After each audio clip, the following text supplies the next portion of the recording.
Hello and welcome to Giant Slayer Series Season 2. I am DoA. With me is Frodan. And that's right, today it's a very special day because we did due to some of the stars of set 3. The mid-set patch is coming.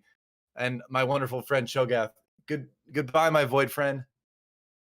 Goodbye. Farewell. Go not softly into that good night.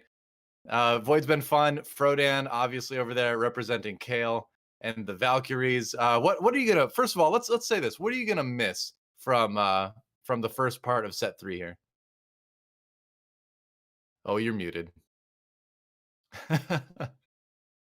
We'll never know. It's Frodan, right you're muted. behind There we me. go. So I unmuted myself. Kale is a unit that I think everyone has seen a lot. Everyone has recognized how broken she is if put in the right position, in the right items, in the right situation. But I appreciate what she brought to the table, which was that she felt like one of the most skill testing, carries in the game. And Mhm. overall, I'm gonna miss Kale and the Valkyries. Yep. Cassidon as well. I believe we should probably mention as not a Void or a Valkyrie, but just an insanely strong unit throughout the course of the game. He is going away as well, and a lot of new stuff coming in though to replace them. So it's going to be fun. Obviously, next week is when we take that big deep dive into the new mid set expansion, Back to the Stars, with all the battle casts, Astro, all the really fun stuff coming in. But we have one more day of tournament games left on this patch. We'll see who kind of goes out on top in terms of the first half of set 3 of Teamfight Tactics. Big shout out, first of all, to juke.gg for sponsoring Giant Slayers series. Exclamation point GSS in chat will take you to a landing page where you can find all of the POVs from all the players playing today. And you can find like VODs and all that good stuff as well. And if you just go to juke.gg, you can find a lot of very easily accessible esports streams as well. It is kind of the place I go now, and they sponsor the tournament. But even before they did, I would just go there because I could just very easily see what esports event we're on and find it. So that's very cool. So let's go to our schedule, check things out with that. Format. I'm sorry. Let's check out our format first. Actually, we are at the second day of week 2 out of 3 weeks of season play. A lot of games being played by everybody. And at the end, we will use the scoring on the right side to determine who's going to make it to that final lobby.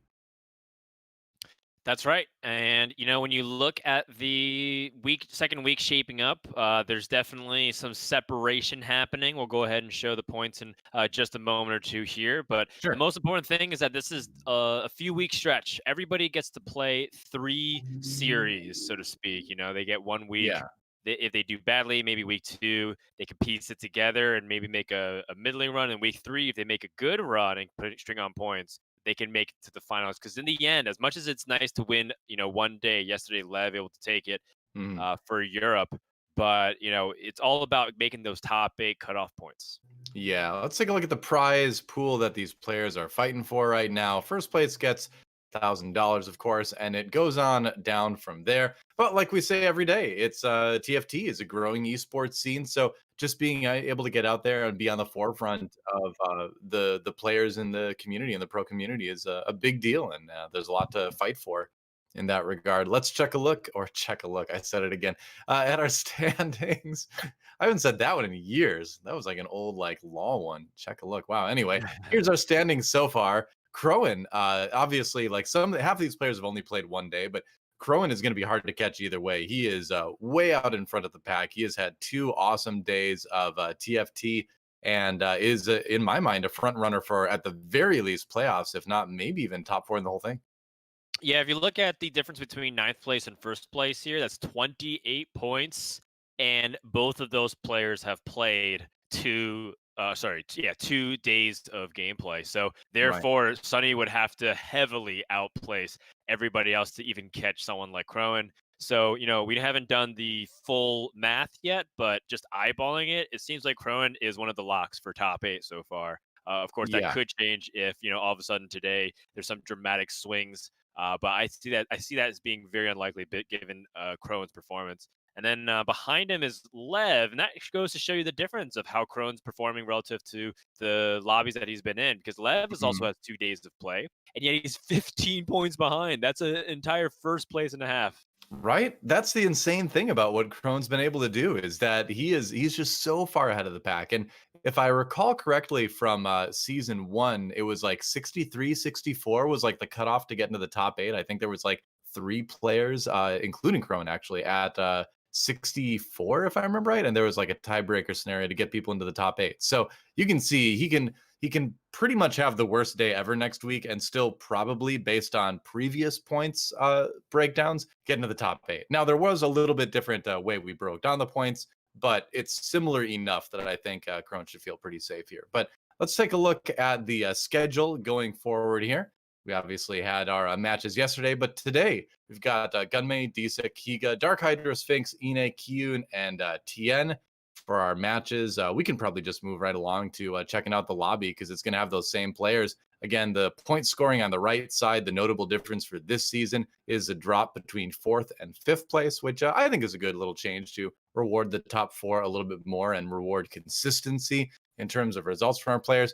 But this is a stacked lineup here, and I think probably one of the things that jumps out to me, Frodan, is that I'm really looking to see what kind of performance Gunmay has today because he's been such a consistent player in a lot of tournaments, a lot of events, including like Fight Night, which is another Giant Slayer event on Thursdays. That it was surprising to see him have such an off day last week. Yep, and it happens. You can't always guarantee success in a game like TFT. Sometimes you Right. just don't have it in terms of what you're hitting on your shops, and other people will punish those opportunities. It's not necessarily that those players are maybe they can probably explain how they're playing worse than they usually are, but Hmm. you can play really solid. But if you're not hitting, the players in these lobbies are too good not to punish that. They're gonna be hitting and they're gonna like capitalize and get the wins. And I think at Yeah. this level, you have to basically do your best to minimize any kind of mistakes. And it's really tough because in a game like TFT, it's sometimes so abstract on how you can pinpoint mistakes because there's so many different things that you have to master that no Yeah. one's truly perfect at everything. Unless you play, certain compositions that, of course, don't require that much thinking. But even then, there's only a few of them, and they're not really good at right now. Right, and that's kind of one of the cool things about the first half of set 3 is that when it came down to it, the comps that are strong right here at the very end are generally comps that require quite a bit of skill to put together and play well, which is great for TFT. There were some kind of comps, like you mentioned, that were a little bit easier to sort of execute and excel with. Hashtag Star Guardian Sorcerer, which I may have used to climb a lot, but besides that, we've all grown as a community to move on to the bigger, better comps. The Kale comp that Yeah. you like to laud, of course, and just a lot of other stuff like Brawler Blasters. There's a lot of little variants and little things you can do with positioning to really excel with that comp, despite it looking simple on Yep. the surface. So meta's in a good spot right now. I'm looking forward to the shakeup, but the first half of set 3, I was really pleased with. I think. Certainly. I think that we land on a good spot. I know we've had some bumps along the way, whether it was Sure. gold changes, whether it was the design of champions, whether it was just simply the fact that reroll existed. Reroll compositions were so good for a long time in many shapes Mhm. and forms. But at the same time, I think where we ended was really good. I know that Yeah. Void Brawler is probably the biggest culprit of the thing that we talked about, which is relative to the amount of thought you have to put into that comp to other things like Kale and Jinx compositions. It does feel like the risk and reward versus the payoff is a little bit imbalanced there, or Yeah. a lot of balance, depending on who you ask.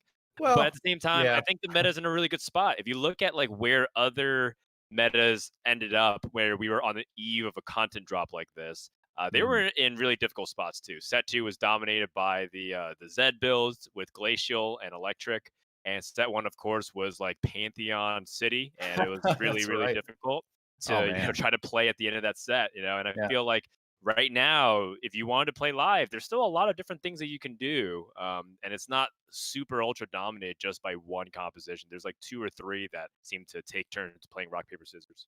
Do you remember when you could get 6 Yordles and everyone would have 60% dodge? Yeah, yeah, Yordle Good Yordle times. Yeah. Sorcerer with some dragons that like basically made you Yep. immune to everything. It was pretty silly. They have like a Yordle, and then Shyvana and like one other shapeshifter, and that was your insane level 9.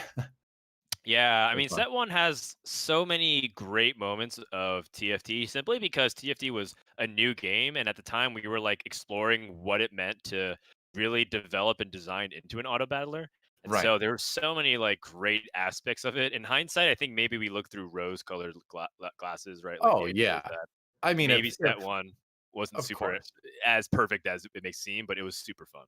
Oh, it definitely was far from perfect, but it was fun. Like you said, that's kind of why I always like, being involved in an esport at the very beginning because there are all these like really hilarious stories that come out of it where it's like this used to exist in this game. What? That's insane.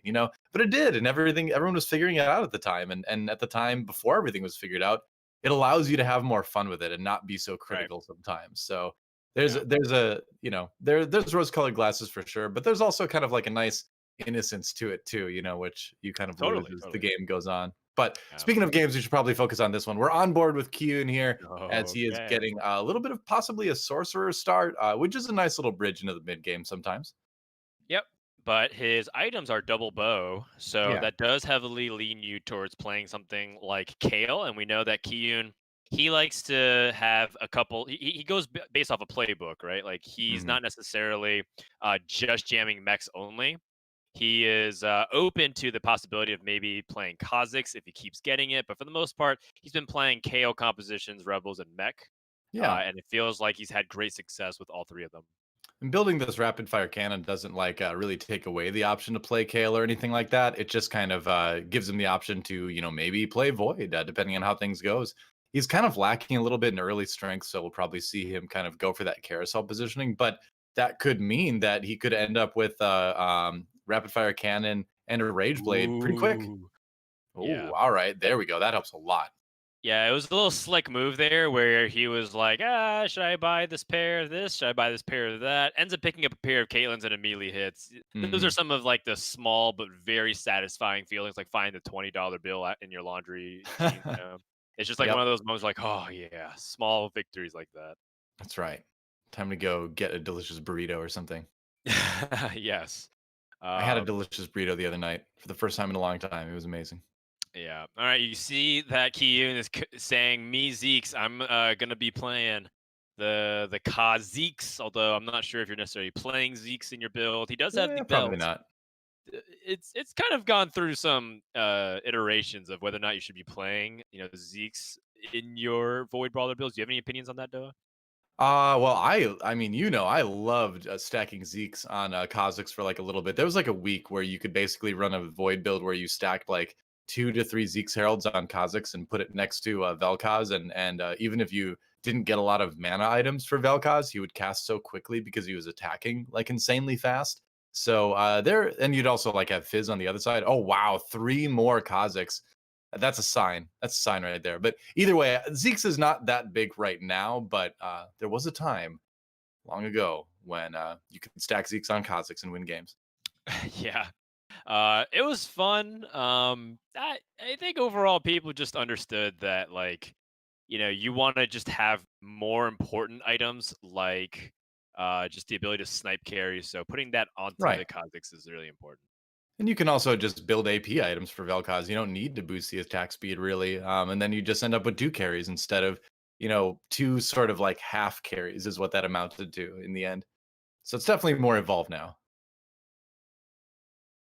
That's right. So, taking a look at how other lobby is, sorry, the rest of the lobby is shaping up here, it just seems like there's a few people playing the Kazakhs, but Kiyoon has two-star Kazakhs, a pair of them. Yeah, And when you have 6 Kazakhs and you're ecoing and you're like doing this well, yeah, it seems like the game is basically handing you a 3-star Kazakhs on a silver platter. And I seriously. anticipate Kiyoon to consider hyper rolling a 3-1 instead of slow rolling. That's generally what you do if you get like to the 6, 7 Kazakhs mark naturally. At 3-1, you can roll down. You usually don't need to spend that much to find that Kazakhs 3. So we'll have Yep, to track and see if he does that. Second pick on the carousel gets the sword. That's half of a GA, which is also a very important item for the Kazakhs in this build.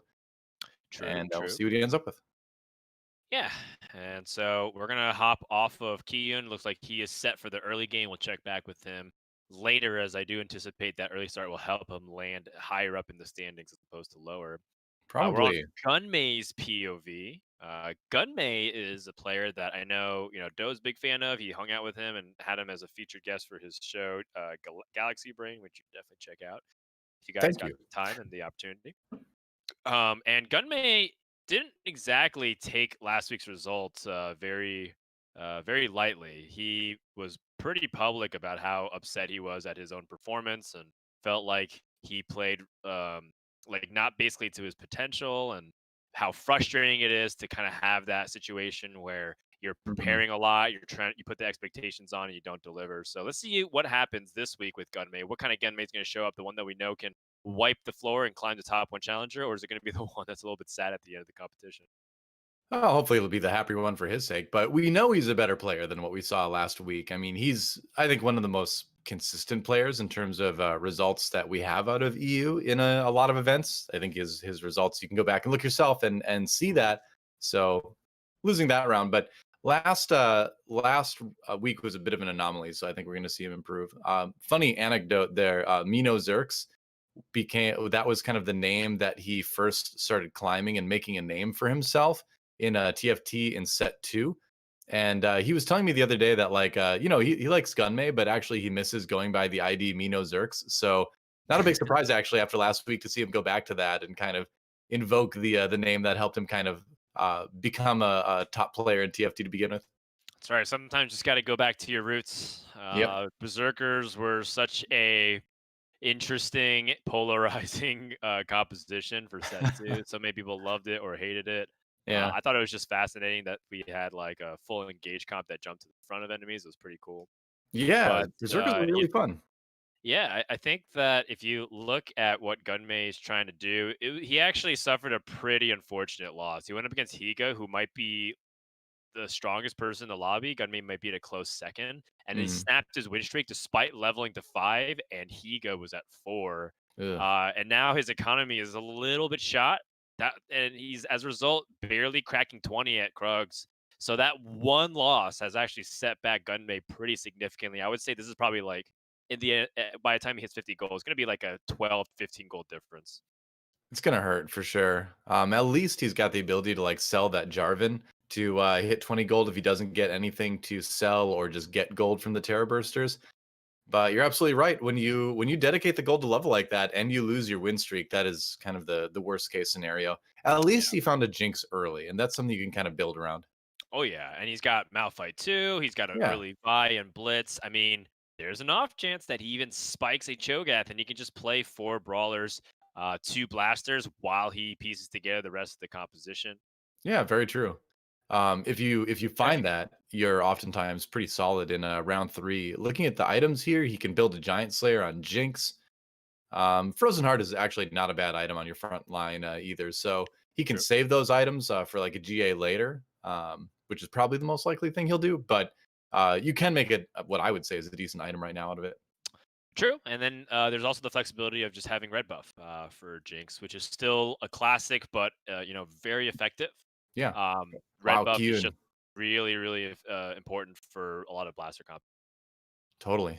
Yeah, you could definitely use a chain vest for that too. Kiyoon Wow. did hit the Kazakhs 3 Yeah. almost immediately on 3-1. So Oh, he's I didn't got that. think Oh, of and him. now he has to play against him. Luckily, the Kazakhs jumped to the other side, but it's got the RFC, so it's going to be able to do a lot of damage from range anyway. Didn't Yeah, target and the Jinx right away. Nice stun. oh, okay, so a couple of really important things happened. One, Graves 2 against damage carries early on is just insane. In fact, I even argue that Graves late game is still very useful Oh, if yeah, you're going up against Jinx or for Xayah sure. compositions. So he shut down the Kha'Zix. Then everything moved outside of the range of Kha'Zix. So Kha'Zix started attacking Jinx, and he casted his ability on a Trap Claw. So he got stunned for a few seconds, and then Mhm. Jinx was able to finish him off. So very good positioning, and of course, a little bit of fight RNG that went his way, and Gunmay was able to effectively dodge Kiyoon's big power spike. I'm sure Kiyoon is surprised. You hit Kha'Zix 3 on 3-1 and you immediately lose. That doesn't sound right. Yeah, I think that's kind of one of the things you run into as you level up with this Void brawler comp. Because if you don't get the Kazakhs in the right spot early on, you probably will lose some of those rounds because the rest of your team is just not that strong. It is one of those comps that requires kind of like constant repositioning, and I don't think he has the Kaisai yet either. Like we see Sphinx have too, so it does kind of reduce the power of that Kazakhs. I'm sure Kiyun's going to come back up again, but it can be punishing even after you hit the Kazakhs 3 in the early game. Yeah, Wow, no this trouble at all there. This Bramble Vest and this Dragon Claw makes me wonder if Sphinx is going to start considering mechs pretty heavily. Hmm. He does have a pretty interesting bench. He has like Jinx, and he's also holding a couple other stuff. But looks like he might just be a little bit gold off from making it anyway, so he's just holding it in case. But Gunmay is looking good so far. Oh, Yeah. blasters. Right. Finds a couple Ezreals. That always feels good. A good replacement for the Chrono since Ezreal's going to get more benefit on the team from the blaster buff. He's debating replacing the Yeah. Graves, but I kind of like leaving the Graves in right now. I think he's going to do a lot more. Like you mentioned earlier, Frodan, in terms of the blinds can go a long way pretty much all through the game. Yeah, and I also really like this Jarvan too, just as a utility to give Jinx attack speed right now. And he's also a pretty okay frontliner, like you were talking about the other day. He's not the best, but sometimes pretty serviceable, and it just Sure. helps Jinx get the reset a little bit quicker. So in terms of the actual synergies, pretty solid. But in terms of like the ability synergy, it's really good right now, and I really like Gunmay's composition here. This is definitely best board by a big margin. Yeah, I was actually advocating him selling the Jarvan to hit gold earlier on Terra Bursters, but I kind of failed to acknowledge the benefit that the attack speed would give to the Jinx. But that's definitely becoming a big deal here. So yeah, holding on to the Jarvan, not a bad idea. As we go into the second carousel, ooh, there's a Cho'Gath, but what does he really want? Because he's already got a chain vest. He He's wants gonna be the red picking buff. last, so he doesn't get much of a choice anyway, I suppose. But I imagine that he would want red buff, but I don't know if that Irelia will be left up. A lot of people don't necessarily want belt on Irelia, but you can just mhm. pick the belt for a 4 cost unit if you want. It's also really expensive. Oh my gosh, just get it.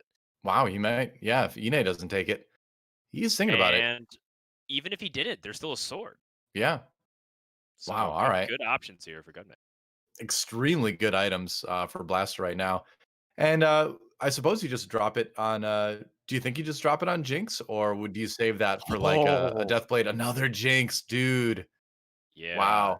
Yeah, you could convince me that red buff doesn't have to go on Jinx. I saw some of the math behind it and some of the people Hmm. talking about how red buff is more of just you want it to apply. So some people were putting it on Ezreal or Lucian, etc. Misfortune. But Yeah. the thing is, the red buff helps Jinx get the reset, especially when people barely survive. So I think it's important sometimes to put that red buff on Jinx, even though a lot of people choose not. So you saw him selling the Jarvan, and we're gonna swap in just a moment. But we saw him selling the Jarvan to fit the Ziggs in to get the Rebel buff, and in the end, that shield and that attack bonus for Jinx is probably gonna get you a little bit farther than the Jarvan attack speed now. And the Yeah. little Rebel package for blasters has become like one of the most common sort of tweaks to the traditional four brawler four blaster comp, and it's really good. Yeah, I'm actually not really a fan of Four Blaster anymore. I've like Yeah, played same. a lot of the composition, and I think the Rebel is really important, not necessarily just for the shield. Oh my god, he naturaled That a is Jinx before the crazy. infiltrators. Are you kidding me? Wow, I mean, the universe is falling into equilibrium as opposed to Gunmay's last week. This week maybe going better. It's early to say, but this game is going great so far. We're going to go over to DarkHydra's view now as he does a little bit of scouting himself. DarkHydra had a really good week last week and is one of the players starting to really make a name for himself. And what I'm noticing about DarkHydra more than anything, as we see him with a Force Sorcerer build early on, is that he's becoming a player that other pros are talking about. And that's a big difference. There's a lot of players that are just you can see they have good results, but when you get a player where other pros are like, "Wow, this guy is really good," that's what like really grabs my attention sometimes. And people are starting to talk up Dark Hydra on the pro scene. Definitely, and I think in games of variance, whether it's like poker, card games, out of battles like TFT, as much as it's great to have the admiration of fans, and I mean honestly that kind of defines your career, but Sure. it's also special to have the admiration of your peers, and I think that it's really a good benchmark of how skilled you are when even the best players in your region and around the world are saying, I really learn from this guy whenever I see him play. Yeah. Making the swap over to snipers now. And like I said, I think that sometimes four sorcerer builds can be good bridges through the early part of the mid game and the late part of the early game. But snipers ultimately will be the stronger comp most likely, and he's definitely got better items for that as well. So no Yeah. surprise to you to make the change now. Hey, 6 gold. So he's looking for a single. cloak, doesn't find it because he has a death blade, but no runins for the Jin. That's Yeah. pretty unfortunate, and he might end up just going back for Force Sorcerer for a bit because he didn't really hit the power spike he was looking for. I actually really like that hold onto that item because of that. I Hmm. wonder if he's actually going to build this Deathblade or hold on to it in case he finds something else. Because the thing is, outside of Thieves Gloves, his items are still completely open and he still could play a few different things, but the time window is narrowing with each Right. passing round because uh, pretty soon gonna have to understand. He's gonna have to choose either he's gonna roll down or he's going to start leveling and try to hit a power spike at 8. So what you can do if you do want to kind of stick with this, and he builds a rage blade now, so he's going to be changing at some point, but you can save one of those swords for like a GA, and you can go, like up to 6 orcs with 2 Vanguard, or you can swap into like Gangplank with a 6 orc because he does pretty massive damage. That's been a comp that's still on the ladder once in a while. Yeah. He sold the Jin though. Interesting. Did he sell the Jin? Oh no, no, it's in. It's in. Never mind. For some reason, I thought it was on his bench and then it was gone. But yeah, The never mind. Jin is in. Jin is in, Yeah, but he he didn't built win. this Rage Blade, which makes me think that he's gonna start pivoting off the Korean Jin builds that play Deathblade and Runins as a first primary carry, but he still could do it. Like it's not like it's Yeah. impossible for him to play Kale Jin, which is also another hybrid dual carry build. I like that a lot. I actually like Kale Jin better these days than Irelia Kale as your two carries because Mhm. Irelia seems to be getting stuck on brawlers right now because of just their fat amount of health, and Jin doesn't really care about how much health you have on his voice shot. Yeah, the Kale Snipers build is kind of come up in the last couple weeks as another optional build, and it's gaining popularity. And even though all of this is going to change tomorrow, it is interesting how to the very end, as we see DarkHydra losing another round of the Shredder comp of Higa, even to the very end of the first half of set 3, you see like comps being tweaked and evolving and stuff. And Right. I like this last little evolution to the Kale comp. Ooh, what a great Wow. chop here. He actually has even more direction because he found a Zarathan, and he could theoretically Yeah. transition just to a Zerath Jin carry. But I mean, that doesn't. It's first of all, it's expensive as hell, which is the hardest Mhm. part about it. And it's also not nearly as consistent in its power spike because you need to really have some stars aligned for you to be able to land that Zerath too. So it looks like he did end up Right. going for the misfortune and KO, just kind of holding these items for now, but we'll see how it develops. Yeah, he might still be in for a couple rounds of losing just because he's kind of lacking a lot of 2 stars right now. He's sort of in between comps at the moment, but Yeah. I like the direction it's going either way. The funny thing, and he doesn't pick up the second Jin yet. Too Yeah. expensive. Okay. Yeah. I guess so does Oh, want to go below 10. Hey, there's a Kale with a sword. Wow. And a Jin with the the gloves. Jin with the glove. Yeah, the Jin with the Hmm. glove looks really appealing to me, but in the end, he needs that GA for KO, I Yeah. think. Makes sense. Yeah. You can go for these sort of like you mentioned, Zereth Jin builds with like 3 dark stars, and then you put like a thresh in and a bunch of dark stars on your bench to get pulled in and die to power them up. That's something we've seen a few people do, Right. but yeah, his comp more than anything just still seems a little bit open. Yeah, it's pretty flat right now. So I think part of the issue is that he just needs to find. He doesn't even have pairs of his carry. He only has one copy of it, so it's pretty bad. Yeah, we will see what he goes with. Hey, there's an Ash. All right, Ash 2 feels good. And any upgrades you can get at this point is going to be really helpful because I think what it's lacking more than anything is 2 stars. He does find a nice synergy in terms of the Cassidon for Celestial. Oh man, that those are 2 pretty big upgrades, especially the Wukong. Yeah, I Yeah. think you do sell down for Wow. that. Yeah, it feels Huge. awkward, but you got to do it. Yeah, I mean that's kind of why he kept his gold a little bit open, right? Because in case he needed to find something like that, but didn't find the huge power spike outside that GA onto the carousel. Right. So we'll see if this one-star KO can kind of repeat what we saw from Sunny Liu yesterday, who was just kind of using one-star KO to basically traverse through stage 4 just barely, and it doesn't look like Yeah. he's stopping the bleeding anytime soon. Meanwhile, if we look at the rest of the lobby, Tien down at 12 HP already. Dasik and Kiyoon, the other members of the bottom 4 so far in the lobby right now. We're gonna go and see what Tien is up to before he drops out. Looks like he's trying to go for a Kale comp himself, but just not, he's got pretty good items, but just doesn't have much of a front line and no other real damage. So, and it looks like it may have taken him a while to get here too. Yeah, it's just sad when you have all of these rods, bows, and swords, and it feels like you don't really have any momentum. And it seems Right. like a lot of decisions that Tien had to make, even, were largely based on the fact that he was low health. His composition looks a lot better than they actually perform, and it's largely because he's still stuck on 1-star units. He doesn't actually have 2 stars of many things. His 2-star units are like Zaya, Hmm. and Tien might be dead here.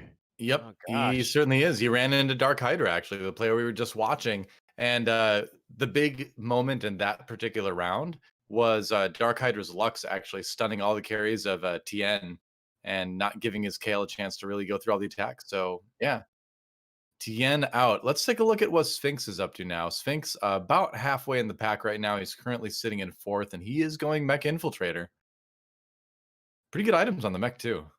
Yeah, the mech does seem pretty solid. I mean, these are close to my favorite items outside of a Quicksilver onto Hmm. the mech. And largely just because I really like using that trap claw as a front line. Once again, we were kind of talking about yesterday, but I feel like that trap. Where are you aiming, Rumble? Jesus. I really feel like it's important to sometimes get that initial, like whoever has a Ziggs carry or something else, to just get that stun early and Yeah. give yourself some time. So that way, your backline infiltrators can go ahead and snipe and assassinate those carries. Yeah, for sure. We'll have to see if he can pick up a few more items for that Kaisa Ooh. or a few more Kaisas for that Kaisa. Yeah, That would be super helpful close. too. There you go. Rumble 3. Ooh, That's already a massive power spike for Sphinx. He could probably just chill. Probably even consider selling the Lux just so yeah. that he can make his gold. He can always pick up another sorcerer later, even though Lux is usually the best one for the CC. Mhm. And he's only one technically Kaisa away from hitting Kaisa 3. You'd love to hit it naturally, but if worse comes to Right. worse, you can use the Nikos, which I think if you use it on anything, it's going to be probably that. True. Can he win this round though? Doesn't That look like Jinx. it. Yeah. Gunmay is so strong. Okay, ends up selling the 2-star Kha'Zix. That's also completely reasonable given that he knows he wants to put in Lux, but he Yeah. doesn't know if he's going to ever hit Kha'Zix 3. You Roll definitely down for don't. one more Kaisa. Oh, wrong Uh, 2-star. 2 cost. Well, he finds another Annie at least. And you might as well pick it up now, right? Like it's, Yeah. the other alternative is to roll once more, but Oof. sells Lux. Yeah, just cannot find that Kaisa. And I think he's a little bit tempted here, honestly, to use the Nikos on the Fizz, since that's a pretty big boost for the mech.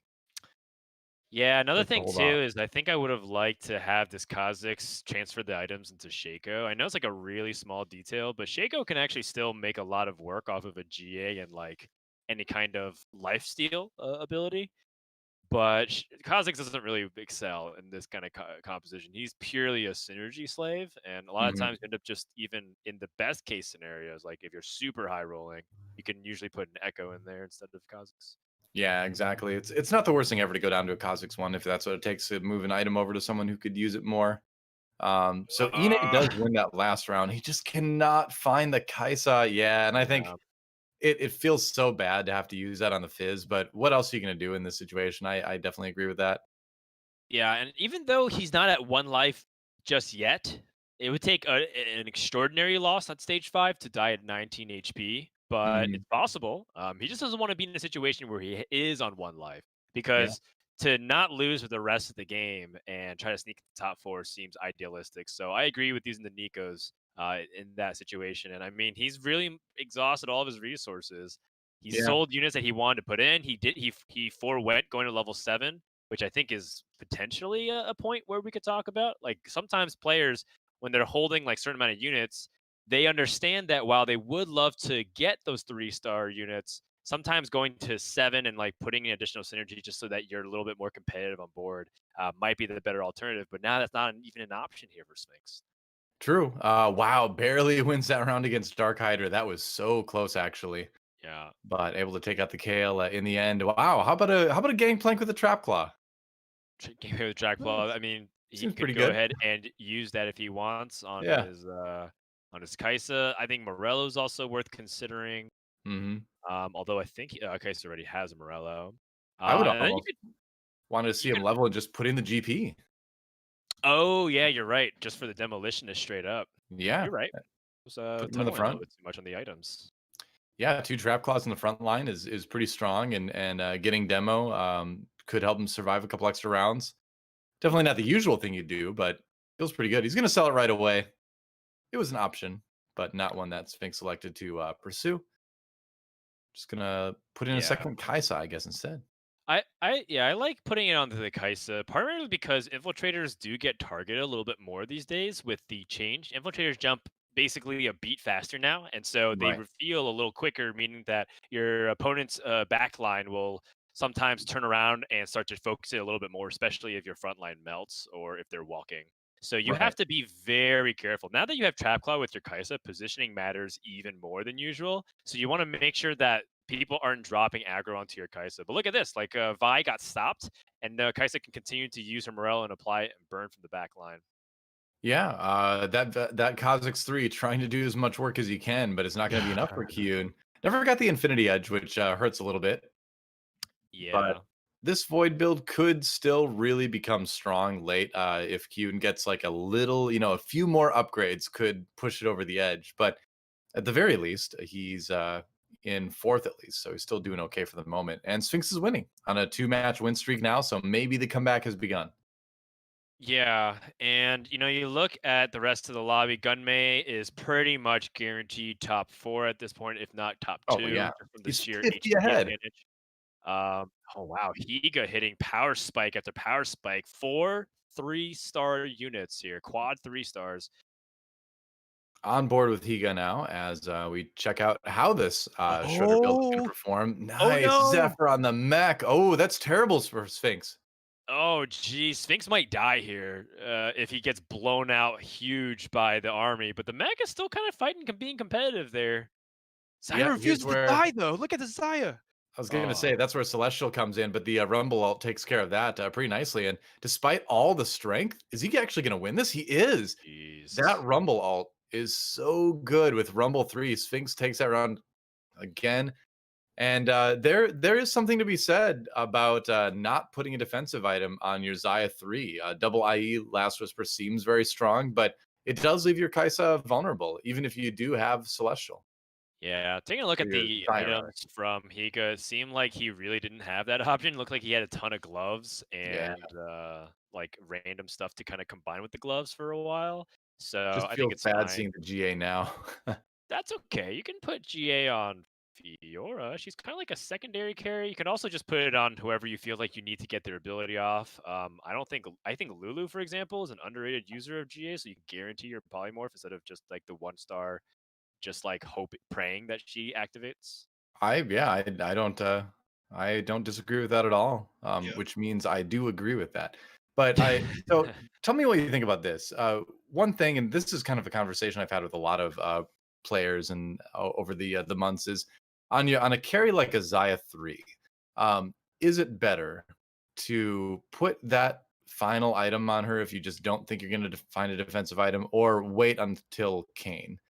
Because I always go back and forth about it because of situations like this, where it's like, does the second IE really benefit me so much that if I find a GA in the late game, it's not going to make a big difference? Because he could clearly use it. Yeah, I think it's a really hard question. And quite frankly, I think that even at the high challenger levels, people do often choose the wrong decision in the Mhm. moment. And in hindsight, they kind of recognize what's going on.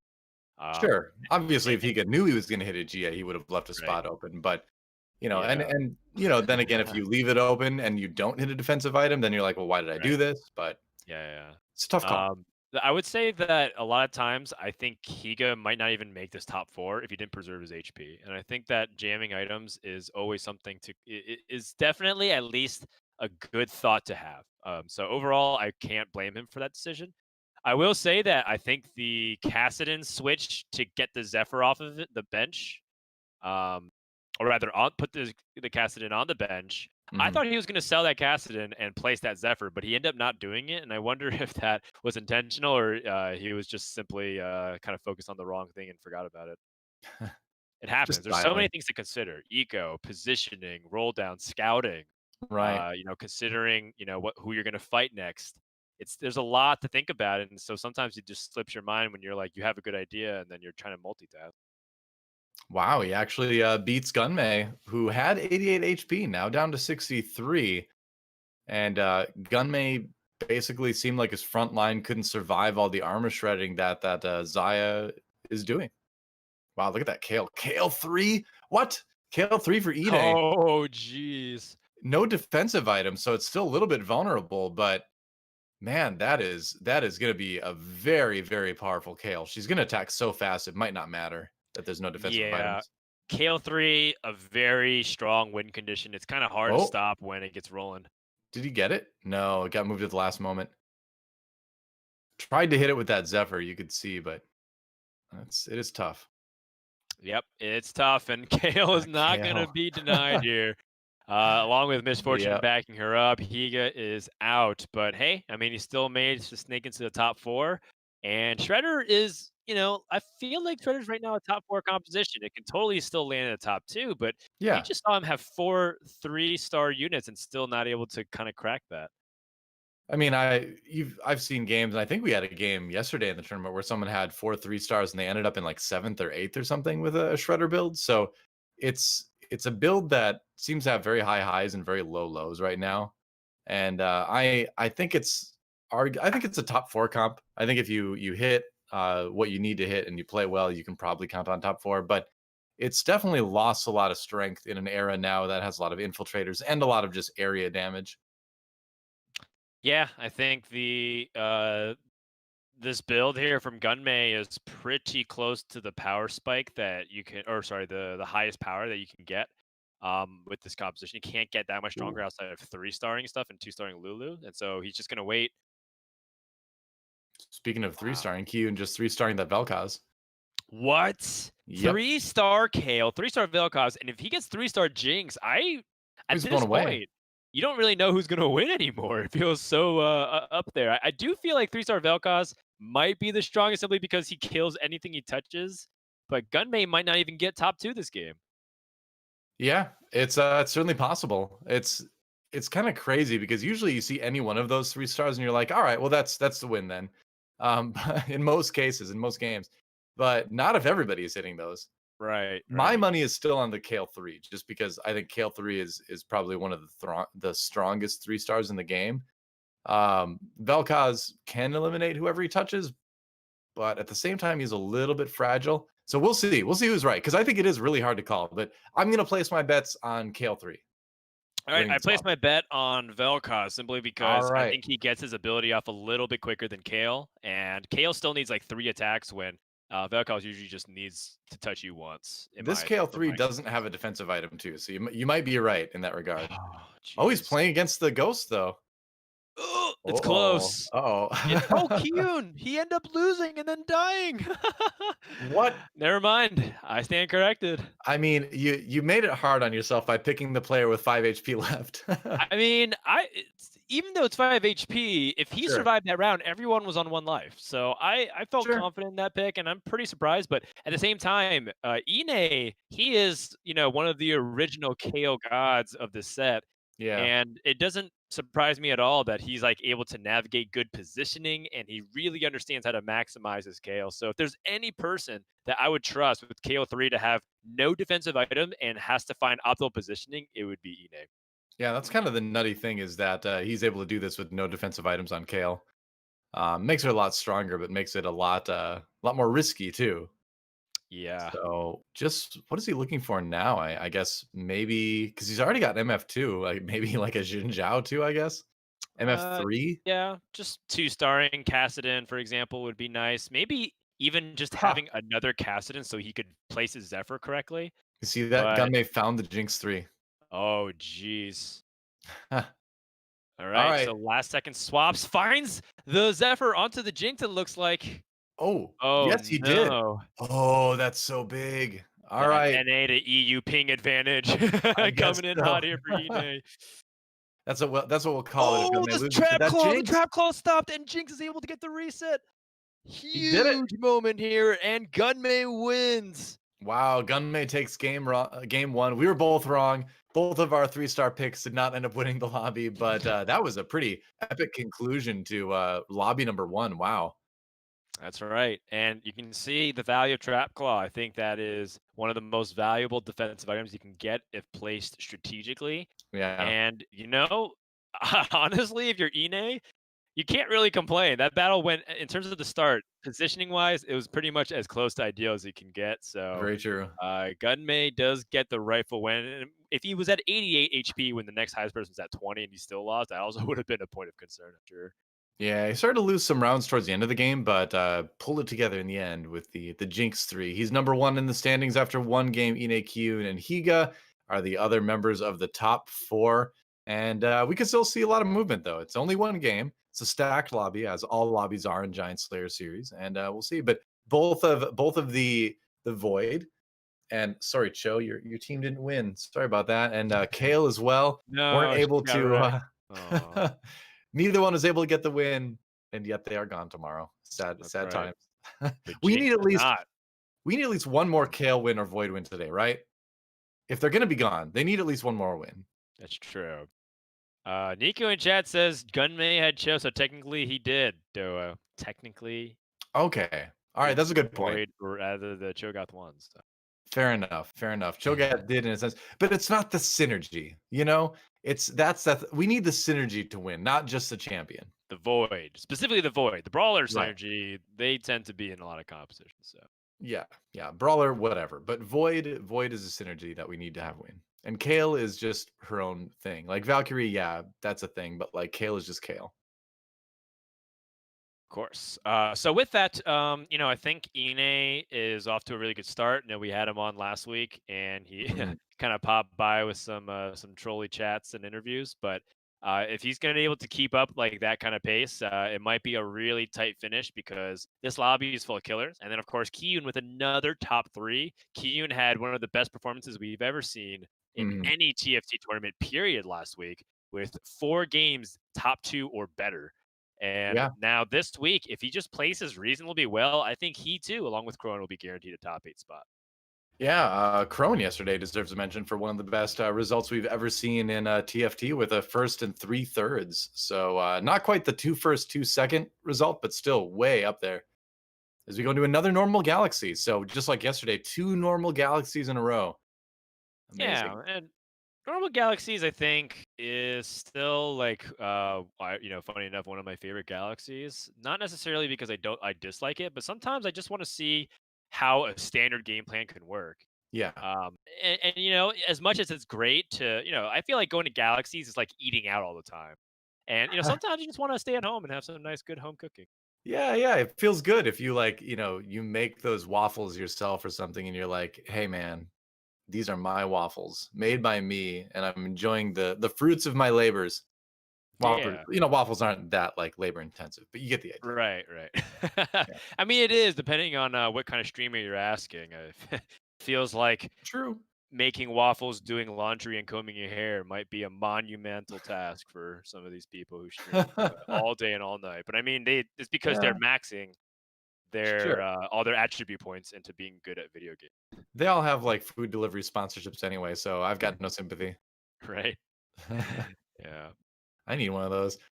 We're on board with Gunmay here. Our winner of game number one finds a nice 3 gold Shaco early on, and the game really wants him to build Zzrot Portal. Apparently, Yeah, for real. 2 belts is one of the hardest openings to utilize yeah, effectively. And this is one of those instances where Gunmay might want actually a fourth component. Usually, when you get fourth component, you are hurting a lot on the gold. And that's to balance, of course, the power level of what you get with these opening loot boxes. sure. But if he's able to find like a vest, I think all of a sudden his opening components are great. But if he doesn't, then maybe he does James Easy Rot Portal and then uh I mean, move on from there. As far as what belt item will get you through the early game better, Rod is, I think, the best choice there, and he doesn't find another item, so if he finds a 2-star, maybe Ooh. not a 2-star Fiora, but alright, he has cybernetics. Yeah, You can he's gonna put go items Portal on everybody now. now. Yeah, Seems great. And then he could put a belt onto Lucian as well to prepare for red buff. Looks like he's just gonna split his yeah, component I like just that. to see where it goes. Overall, that's also very nice. That is basically the strongest board you can build right now, I think, and maybe you put the Graves in at level 4, or you put in the Poppy for another, Vanguard. He's kind of thinking about what he wants to do. Yeah, okay. I think Blaster is gonna give you the most power overall, because if Fiora 2 is gonna be, like, your quote, unquote, "second tank." We'll see how it All right. goes, though. Yeah, so he's going up against Higa, who has a Chrono Brawler start, my personal favorite way to start the game. However, he just has overwhelming stats. So even if Higa, has good synergies, Cybernetics is still very solid. Right. Cybernetics, overall just has kind of like too much stats to overcome.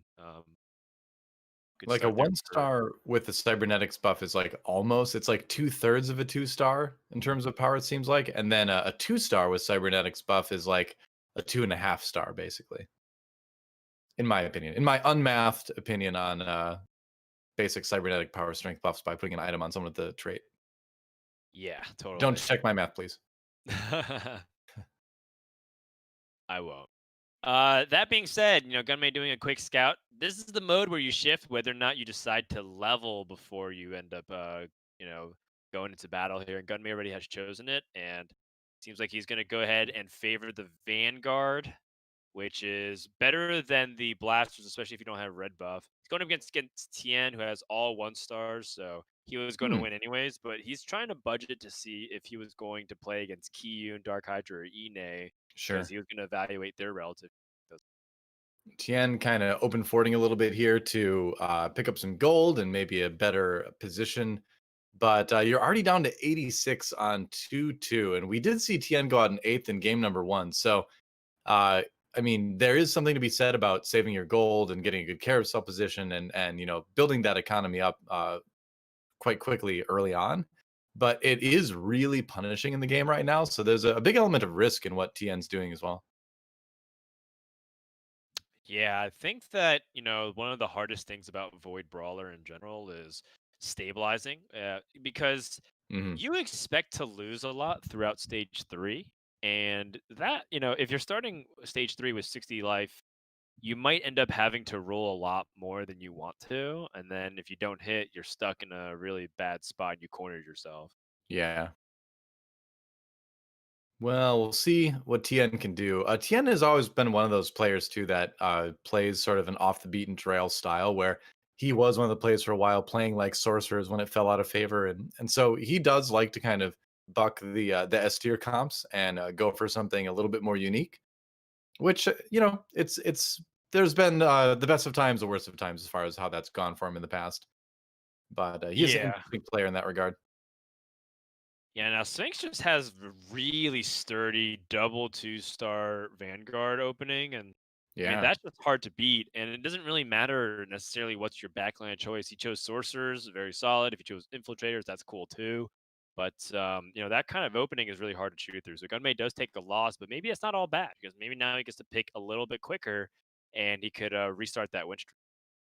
Yeah, he does get one better slot in terms of carousel pick order. So he's not going to have a ton of choices, but still a lot of good items up, actually. This was a carousel with a lot of strong stuff on it. Yeah, he wanted the vest, but Tien took that immediately, so he does get Yeah. the red buff. But he does get that sword, and perhaps we can see him choose to go for a Giant Slayer or a Zeke's if he wants to combine it or save it for later. Yeah, I mean, he's got the extra Fiora, so he could give up the 2-star and just build the Giant Slayer and move it over to Lucian. We're going to take a look at what Dasik is up to right now. He is currently sitting in sixth Ah, place, building Rebels, and he does have a Seraphs. All right, so okay. strong potential start if he wants to go that direction. Which, looking at these items, I don't know why you wouldn't want to. We'll see. Yep, he's got 2-star Zeke's or 2-star Zigs. I only sees one other player that has a meaningful amount of Zigs. I like this level here, and I think that the the Ziggs getting to 3-star is important if you want to win streak throughout the mid game, but Mhm. also at the same time, I've totally seen people successfully land Rebels builds and just not even get bothered with Ziggs beyond 2-star.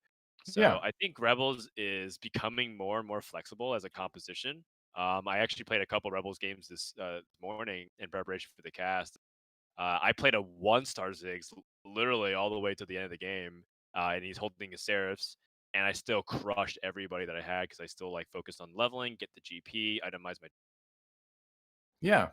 I That's one thing I really enjoy about Rebels too is that, you can you have different carry options that are, going to determine where your items go, right? And he's actually swapping over to a Vel'Koz. Oh, Interesting. Brawler, okay. Sorcerer, Chrono. I mean, Wow. it's not every day that you stumble upon a Vel'Koz this early. True. True, but So might as I well.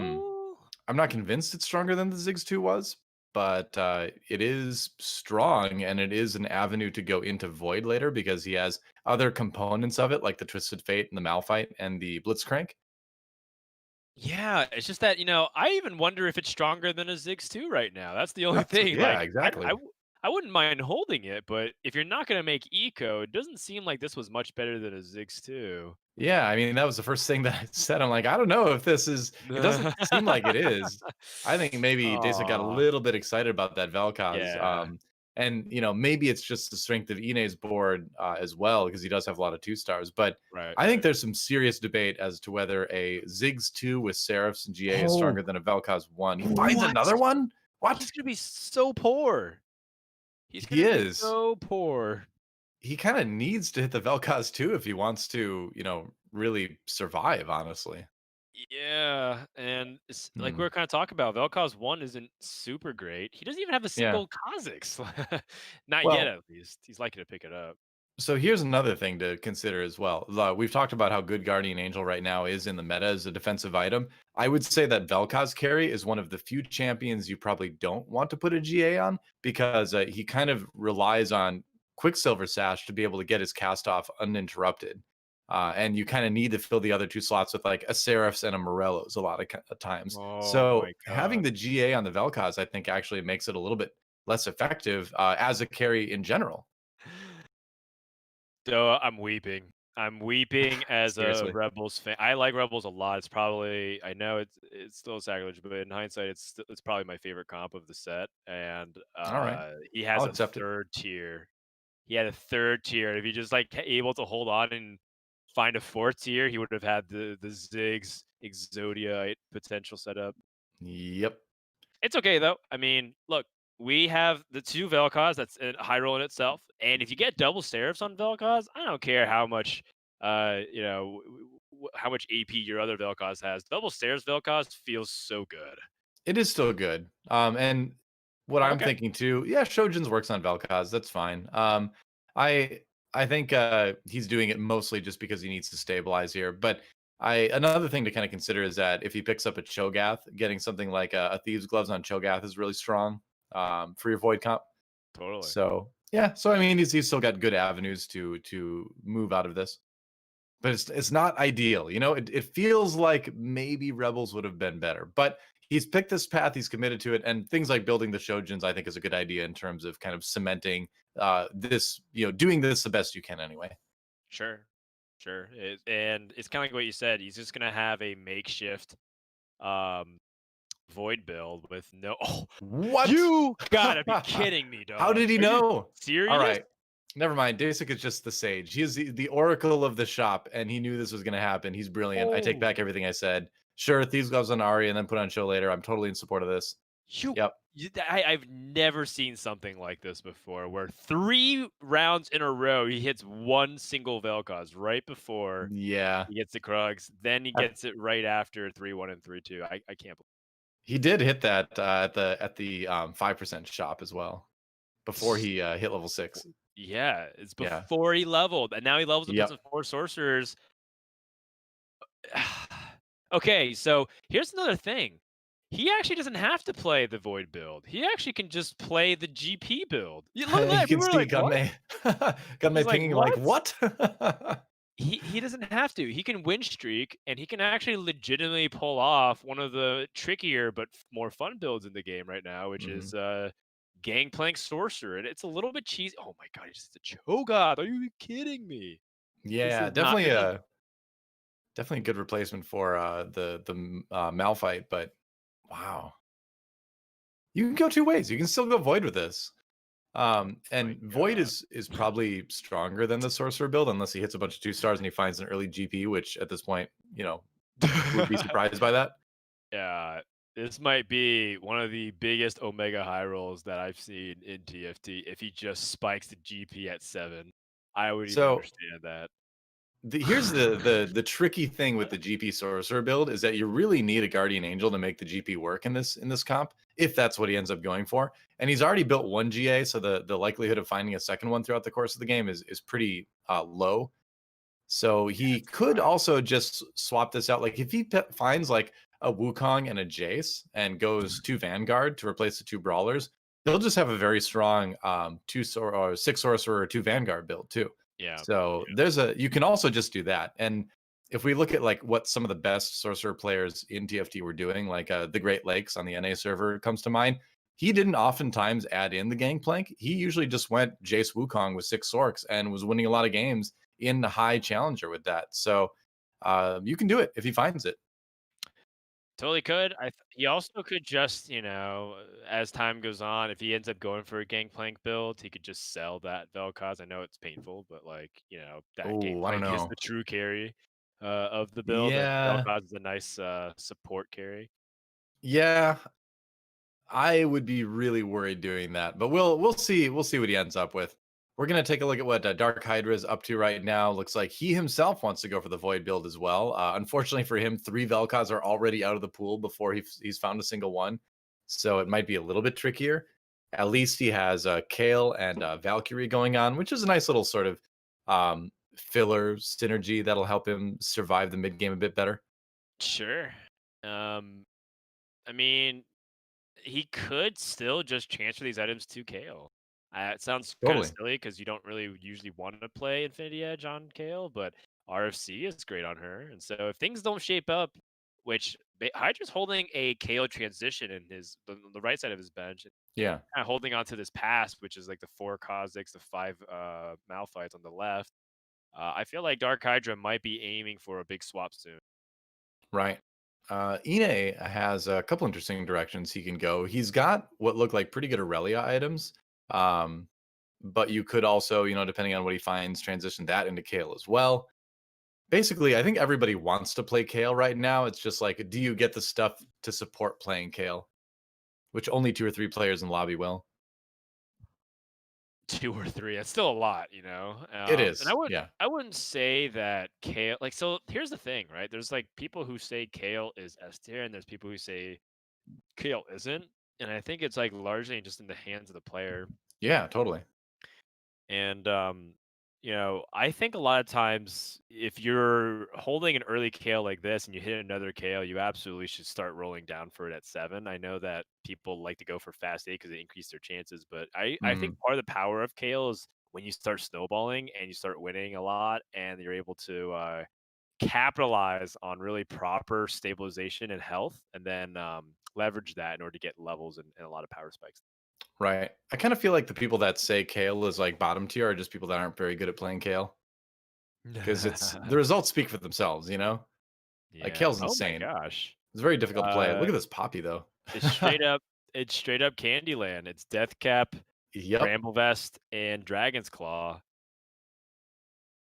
Sphinx not playing bad. Candyland. I wasn't really expecting that. I played a Candyland game yesterday and I got bopped. Maybe It's because I didn't not. have Bramble Vest. I got like the other good items, but it felt kind of weak to me. I think lacking Bramble Vest will definitely make it feel a little bit weaker, but I think there's just a lot of comps right now that are stronger. Like it's not bad. You can definitely get wins with it, but or maybe top fours with it, but it's just going to get outclassed by a lot of the other stuff right now. Sure. Let's see what Dark Hider gets. Let's see. I never liked the Candyland build, by the way. That's the only sorcerer comp that I never enjoyed, mostly because I just don't like playing hyper roll. And I think if you're going to do that, if you're saying I'm playing Candyland, you're essentially saying I'm playing Vanguard sorcerers. And so it's probably better to just find good vanguards and level normally and find your higher tier sorcerers earlier. Yeah, that's fair. Um, the roll down here finds a Kale, finds another Jace. Oh, another Shen. Hmm. Probably ditch the Kha'Zix now. Yeah. This is Yep. a hard transition. This is actually one of the hardest things about this composition, which is like trying to roll down, think about what pairs you want to pick up, think about what your best board is situation is like. Oh crap, the battle's starting. It's too late, and he's gonna go ahead and Hmm. play Rogue. a tier two Kale. When I say tier two, it means that this is not the best items, but you're just gonna go ahead Mhm. and use Kale anyways. And I think this is also going to make him lean towards to itemize a secondary carry like Misfortune because he has the 2 tiers here. Yeah, he's got good MF items or base items anyway. So why not? But probably gonna struggle a little bit at this point in the game. Like you said, just because that's not an ideal Kale just yet. And he's kind of missing things like for Chrono. He doesn't have Yeah. Celestial. Ooh, the Jace Oh, too is a okay. nice pickup though. And Poppy too, just for Yeah, sturdy tankness. He could probably add in a fourth Vanguard. I would say that DarkHydra maybe rushed a little bit because he had that Jinx in his shop, and he could have played Kale Jinx as a carry composition, and Jinx would have true. held the Infinity Edge a lot better. Also, of course, he has Irelia, so he could also start to itemize that. But one thing that we were talking about is I don't really have a lot of confidence in Irelia right now as a carry. Yeah, same here. Oh, it looks like we're a little bit frozen here. Oh, our So hopefully stream we can. may have frozen. Yep. We'll just swap over So to Inay to see we'll what he's go up ahead to. and switch. Yeah. Hopefully, Dark Hydra is still in the game and all that. And it was just a little hiccup. We do see that happen every once in a while with the EU players. Meanwhile, that Velka is going down, but not fast enough. And Dasik actually getting another win with the sorcerers. He's even got a Syndra in. Wow, when's the last time you saw a Syndra in a tournament game? Yeah, it Yeah, really hasn't apparently. been super common to see Star Guardian sorcerers at all in any capacity. But I do want to see if Daisy can perhaps take it to the next level with that Gangplank build because that build when it works, it looks silly. It just deletes Oh yeah, everything. it's the most fun version of sorcerers, absolutely. But it's just kind of I always saw the Gangplank transition because I've played tons and tons and tons of games of this. And the Gangplank transition is always sort of like icing on the cake, where it's like if you hit it late game and if you have the items to support it, you can do it. But you never play that comp with the expectation to be able to make the Gangplank transition. It's just not, it's just not consistent enough. But when it Right. hits, it hits.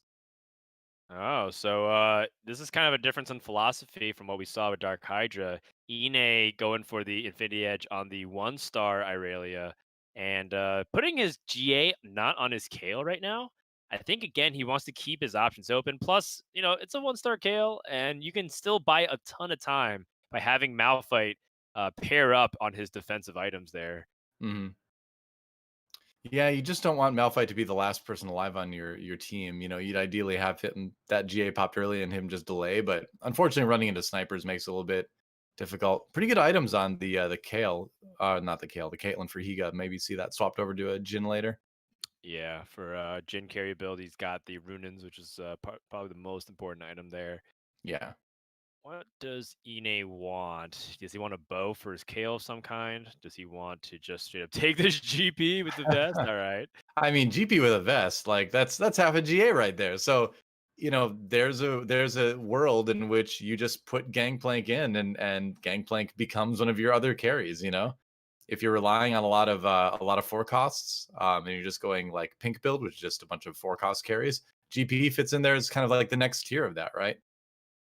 Yeah, I mean, You might he just sell might it just too. end up selling it. Yeah, I think his eco's hurting a lot, but he does have components for the GP and the Jin.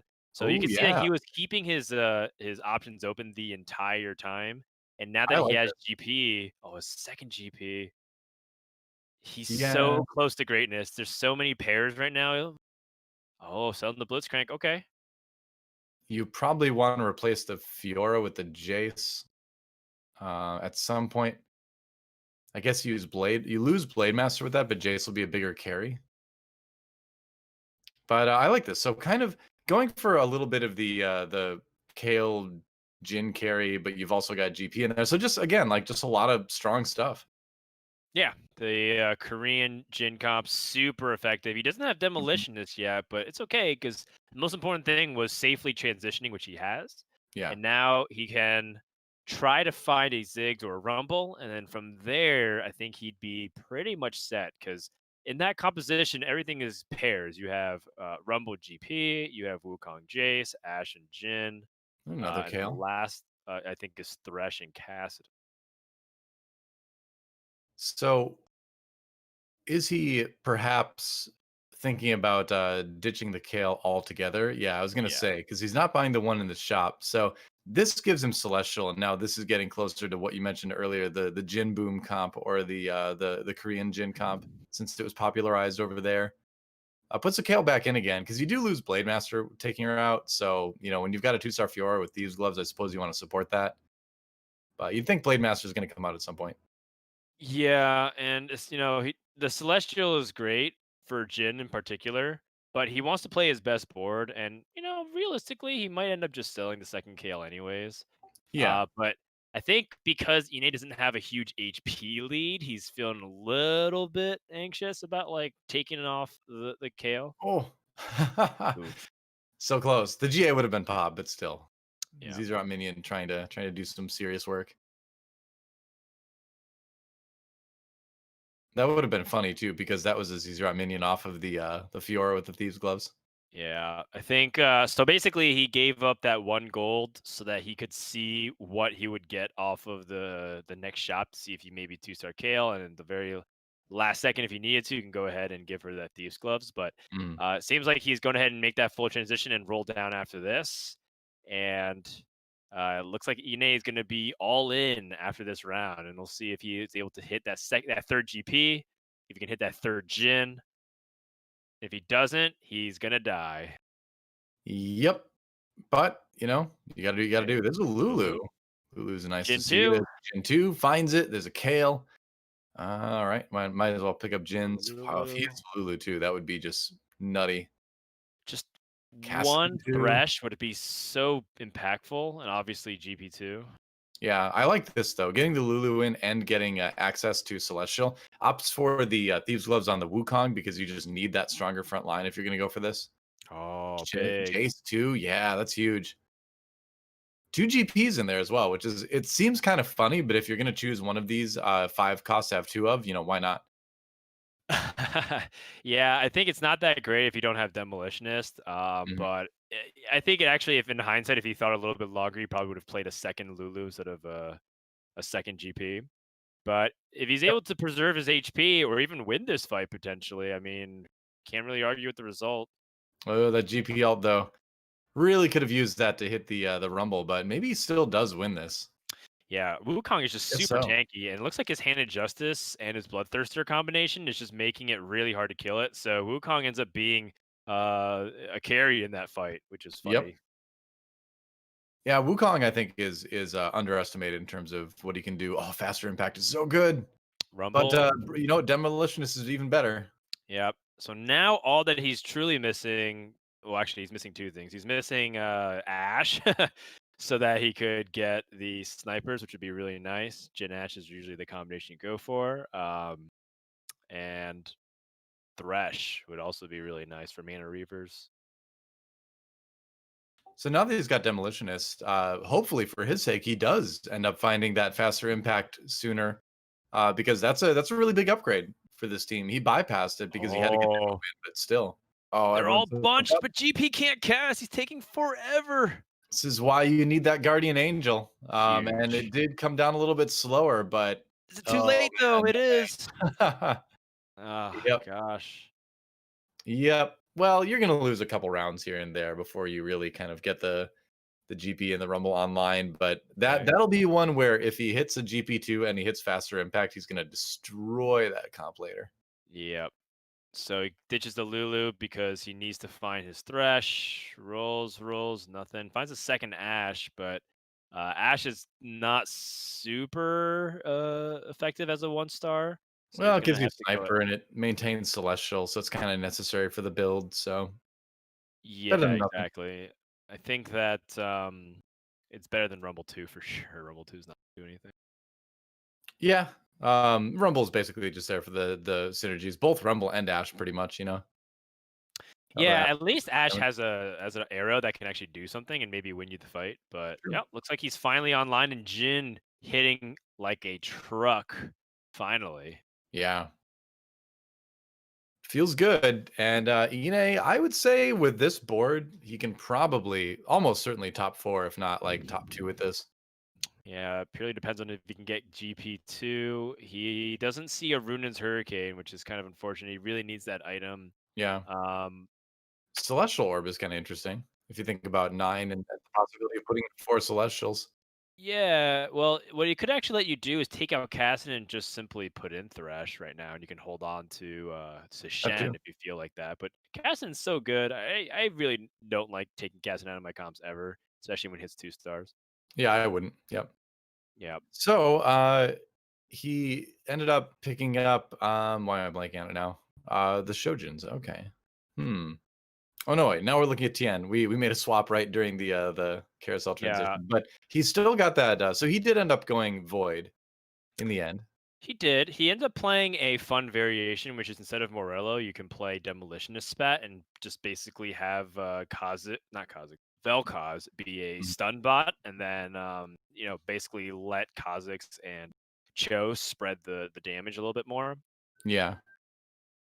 So, I it's kinda neat because, this Demolitionist sort of edition, this is actually the same comp that I played with, Crowan on my show the other day.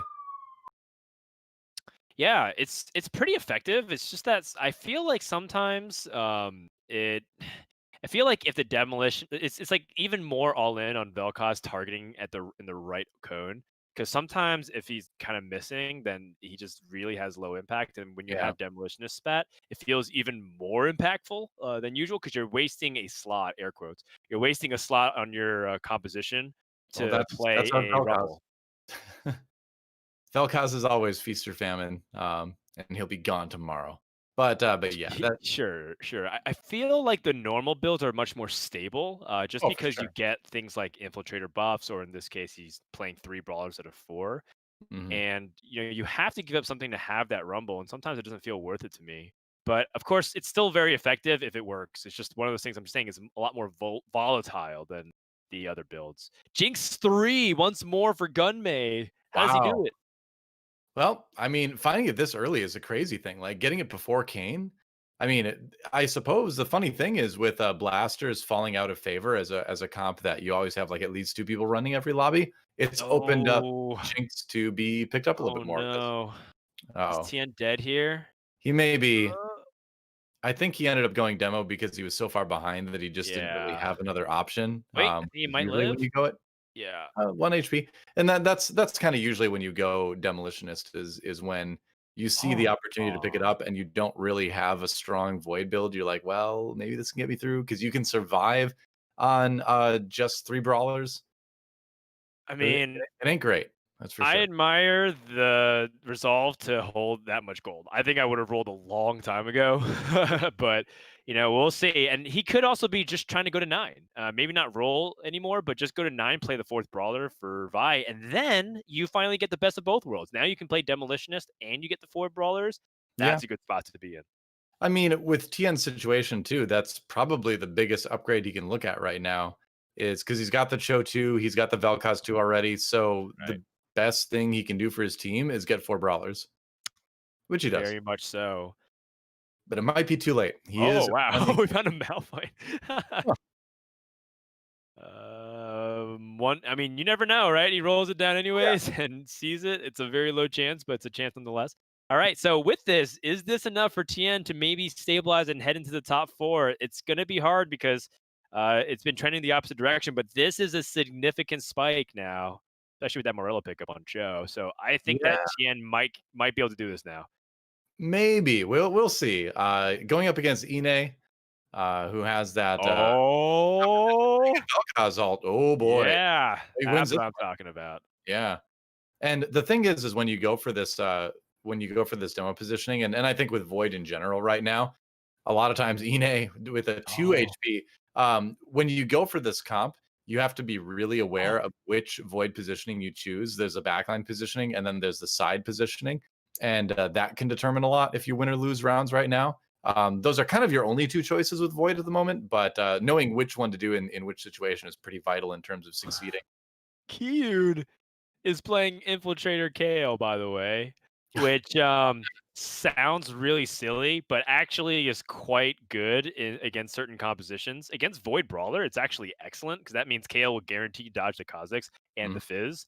So some actual galaxy brain stuff happening here from Key. Look at his KO; it's so safe, safest Yeah. position on the map. Well, it's always great because you get that Valkyrie bonus as well, and then you can work in a sorcerer easier. Oh And no, he is doing pretty Tien! well. Tien out of luck. Wait, but Inay And died, top so that four. is a sneak into the top 4. Solid. That we take those. Yeah. Honestly, that's a well played game from Tien. I think that like in a lot of those circumstances, it's doomed. You're like, I can't Mhm. believe I even snuck in the top 4. It felt like it was a sixth at best in some of the scenarios. Yeah, demolitionist is usually your only out if void is failing you. If you've made that commitment and it's not working out. Yeah. But we're on board with Gunmay now. He finds the Jinx 3 again, double Giant Slayer and the Trap Claw. So pretty decent items as well. Gonna maybe struggle a little bit on the mech, but killing the Lux Oh. early, that helps. Yeah, he dodged the shroud and the Jinx is uncontested. I don't feel like Wow. Gunmay will ever lose this composition if they're not jumping onto the Jinx. Yeah, It's not gonna doesn't even seem have her like trap it. claw pop. She is so safe and so strong right now. Well, Gunmay, like coming back with a vengeance here in week 2, he was really upset as TN exits in fourth. He was really upset about his performance last week. So I think the first 2 games can definitely show that Gunmay has put in the work this week, and he is back to reclaim a lot of points that he feels he should have gotten in week 1. Yeah, and I think that overall, you look at the composition. There's not really too much more to get stronger outside of just leveling. So I think Gunmay's just leveling to 9, Yeah. taking it real slow. And how can you make it even better at 9? You just probably play more meat stuff. Yep. Gangplank would also be really good since he has the 4th Rebel in. So if he finds a Already has Gangplank, 2 he'd be Mystic. good. Yeah. No Definitely good. Aurelion Soul yet, which might be. What do you think? Do you think an Aurelion Soul 1 is better than a Ziggs 2 with no items? Specifically with the no items. No. I actually think Hmm. Aurelion Sol is not even better than Sona, believe it or not. I actually rather play Really? a 1-star Sona than a 1-star Aurelion Sol. Yeah, if you have no items, because Hmm. I think the Lulu is really important for the composition to protect your carries because Sure. you are vulnerable to a couple of things and you do ball up pretty conveniently. So I think Lulu's important. And the Sona activates that Mystic buff, which I think is very crucial right now in the meta game with so much magic damage being present in late game comp. Oh, I was saying replace with Ziggs. It was Ziggs versus Aurelion Soul Right, was I was just saying a tangent that I don't think very sure. highly of Aurelion Sol 1, basically, is what I'm trying to say. All right. But would you replace a Ziggs 2 with an Aurelion Soul 1? No, I wouldn't. I Hmm. wouldn't. Interesting. I think the most useful part about Aurelion Sol, outside of the fact that, if you get, like, a demo spat, it's really good, or if you get, like, Morello Ionic Spark stuff, it's still really good. But I Sure. think the best use of Aurelion Sol for me is actually just messing up things like Zephyr and Blitzcrank position. Yeah, that's why I really like him, is because you can do kind of that funky stuff. And I don't think he's the strongest unit, but like you just said, I think he's useful in sort of Oh. a utility way if you know how to use it. That shroud hits real hard though, but I mean Jinx 3 Yep, finally gets a reset, so this mech can't chew through enough. And I mean, dude. he doesn't even have Bramble Vest or anything else that's really good. So it looks like this is gonna be another victory for Gunmay and Kiyoon. If he lands second, I mean it's still a really good result, but right now Gunmay is trashing this lobby. A Jinx. GA. Wow. Jinx 3 doesn't Holy lose. cow. GA, And another another GA. GA for Kiyoon. What? What? Okay. All Strange. right. Put a Um GA on that Shaco 3. That's actually really threatening. Huh. yeah, or Not a or or Jinx 3 level Kaisa. threatening, but still. Wow. Yeah, so this basically gives another way for McGunmay to get even stronger, which is to find Gangplank, replace the Blitzcrank and Ezreal package, and then go 6 Rebels. It's so strong when you get to this stage, and you're Find able the to get Nikos Gangplank. as well. That might be interesting. Nico's in a GA. Where's the gangplank? Let's find it.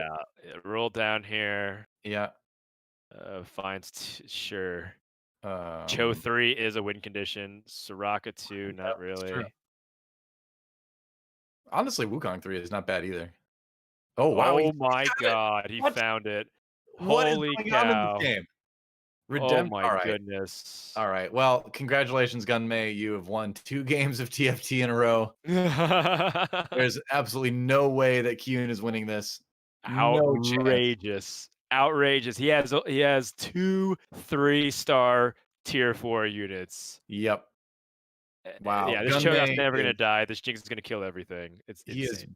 back with a vengeance in a big way. You don't wanna make Gunmay angry. You won't like it when he's angry. And Yeah. that's another win for Gunmay, 2 in a row for the player from Sweden here in Giant Slayer Series. Yeah, and, you could see how lackadaisical he was about positioning just because of the raw power. He just let his Rebel Ball get shrouded and jumped immediately by the infiltrators with Kaisa there spraying everybody. You He did doesn't it, even my care. boy. I'm He proud doesn't of even you. care. Yeah. Wow. So yeah, Gunmay back-to-back wins, but also Kiyoon back-to-back top threes. Top three in third and first game and second the second game. Really good performance there as well. Yeah, on par with, what we saw last week from him, but man, you want a guide on how to fix your position in the point standings in a tournament like this, how about just get 2 first places in a row? A cool 20 points in 2 games for Gunmay. Doesn't get any better than that.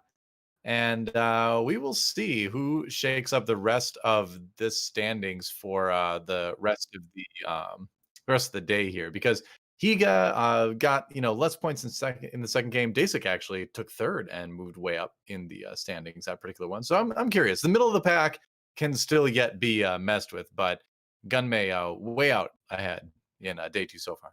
Yep, Gunmay is killing it, and he's back with a vengeance. And I mean, even if he ends the day, not necessarily cracking top one every single time, I think he can be proud of what he did these first 2 games.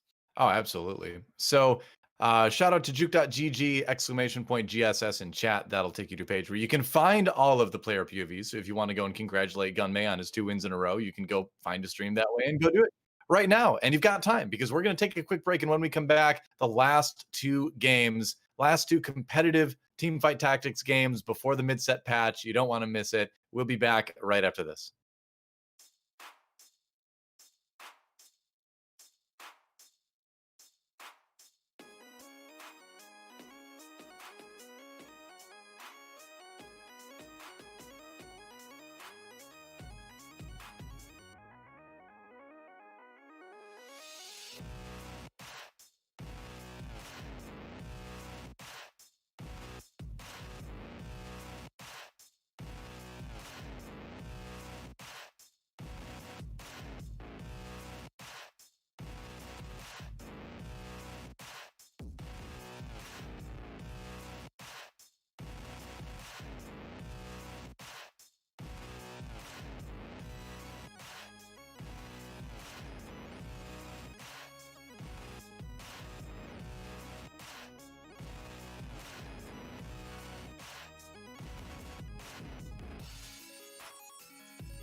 Welcome back, everybody, to Giant Slayer Series Season 2. I'm DoA. With me is Frodan, as usual, and we have two more games remaining before the mid-set patch. And they have been exciting ones as well, and they have both been won by Gunmay, actually. Two first place for him, as he is clearly the lobby leader here. And again, coming back with a vengeance. Today's episode is titled Giant Slayer Series Gunmay Strikes Back. That's right. And then next week it'll be Return of the Gunmay. That's right. But what will he be returning with? Because I we're going don't to be on the know. mid-set patch. There's going to be a ton of new stuff. And I am then so excited about yeah, well, I yeah. can't wait for the finals afterwards, which will be a new Gunmay. That's true. Yeah. Yep. Gunmay Rising. The Rise Gunmay. of Gunmay. I don't know. Do we really want to get into sequels? Maybe not. Yes. Yeah. The The last Phantom Gunmay. Last week was the Phantom Gunmay. Ah, right, right. Last week Yep. we don't speak about though the No. prequel, No. the prequel Gunmay movies. Yeah, the OT trilogy was definitely the best. Yeah. Yes, Gunmay that's Strikes right. Back, best of the series so far. Two more games. Two Yeah. more games to go. Our producer is wondering where Attack of the Gunmays is at. It's Ah, right now, basically. That one could apply as well, I suppose. that's right. Well, But yeah, that's just part of the memes for the subreddit. But in the meantime, uh, we have game number 3 coming up here, and a lot of these players, for every player playing today, they are officially halfway done with this tournament, at least for the mhm. first portion of it. So this is a time to evaluate and think you have what 6 more lobbies to play, and just think about whether or not you feel like your strategy is working or not working, or perhaps don't change much if it's working out for you so far. Super Super dense dense. galaxy. All right. Yeah, okay. So our second super dense galaxy of the tournament. We had one on this very game 1 week ago, actually. Day two, game three was also super dense. But we'll see what everyone decides to go for here. Obviously, in this situation, compositions can come online a little bit quicker, synergy wise, than they can on other galaxies because everybody gets that force of nature on 3-1 that gives you the extra slot on your board. So you can see some interesting stuff here.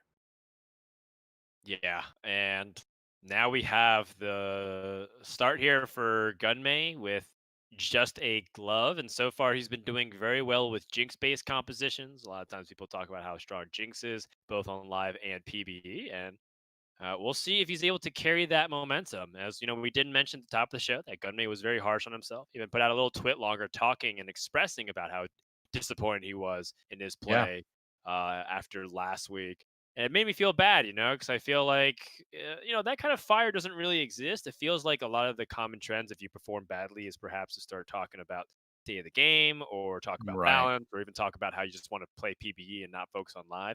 And Gunmay directed onto himself, which makes me think that he has some real sparks to potentially be a top player in this game if he continues to dedicate himself and he can be like the elite of the elite. Yeah, absolutely. Ultimately, at the end of the day, if you've chosen to make a game your profession, it's on you, right? I mean, despite whatever the state of the game or the meta or the balance may be, if you've made the choice to be a pro in a game, like your performance at the end of the day is on you. And so it's cool. It's rough to see Gunmay so hard on himself because I think he didn't necessarily need to be, but it is a mark of someone who has their mindset in the right place where they're not blaming things that they can't control. They're instead blaming things that they do have control over in terms of how they improve. Yes. So with this, let's see if Gunmay can keep it up. It's not like Gunmay isn't a top player already. It's just more Yeah, like, can he catapult himself to just like enter that conversation of the players that you think about when you think of who's the top players in TFT. right. Well, finds Poppy too early. That's pretty nice. Has a strong Vanguard start with the Fiora as well going into the first PvP round. This is not the greatest items ever considering building the Hand of Justice, but the 2 2 stars might carry you for a little while.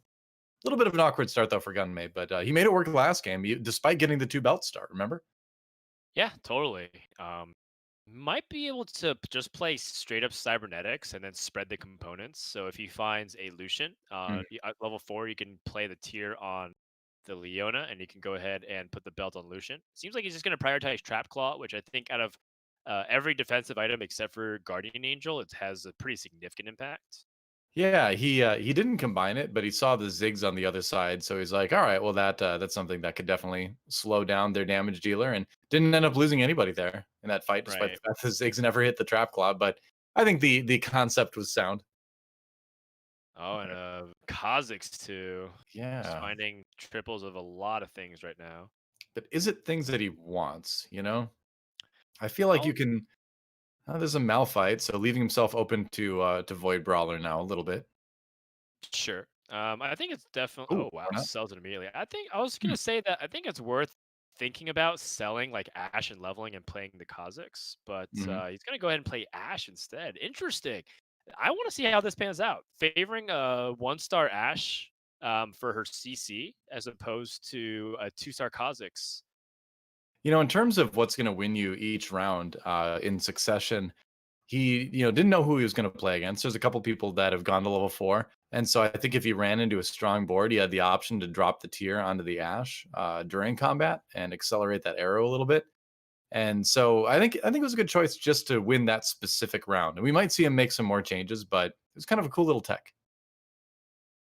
Yeah, and I want to see him continue to evolve the strategy. Was that just a 1-turn rental to guarantee his win streak? Is he going to be making gold? Is he going to be pre-leveling here? Is he going to be buying the pairs of Ari? Like, I feel like at this point, I'm pretty open to see what Gunmay does because that was an unusual choice for my standards, and maybe it's something that's becoming more common and I'm just not aware of.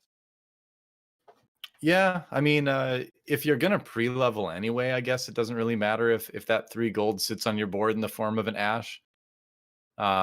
But it does make him have a really strong board right now. Ash 1 is probably one of the strongest early 3 costs you can hit in like the very early stages. Yeah, that's interesting. Like in this case, it Oh, feels like Ash was pretty weak. She didn't even really get to cast and I yeah, guess hold on to it because if he wanted Ash, if he was favoring the win streak, he would be putting like a tier on Ash to get the ability to cast or someone else. So yeah, that is interesting. That is interesting. that does surprise me a little bit. Hmm. All right. There is the other thing to consider, I suppose, as he kind of mouses over that other Ash, that you win a couple rounds to preserve your HP, and then you lose one that you think you have a better chance of losing to just maybe knock yourself down like one slot in the carousel. So you get Yeah. that slightly better choice while at the same time having like slightly better HP. It's kind of one of those nuanced things. I'll have to ask him about Yeah. it later, but could be part of the consideration. Yeah, static shiv.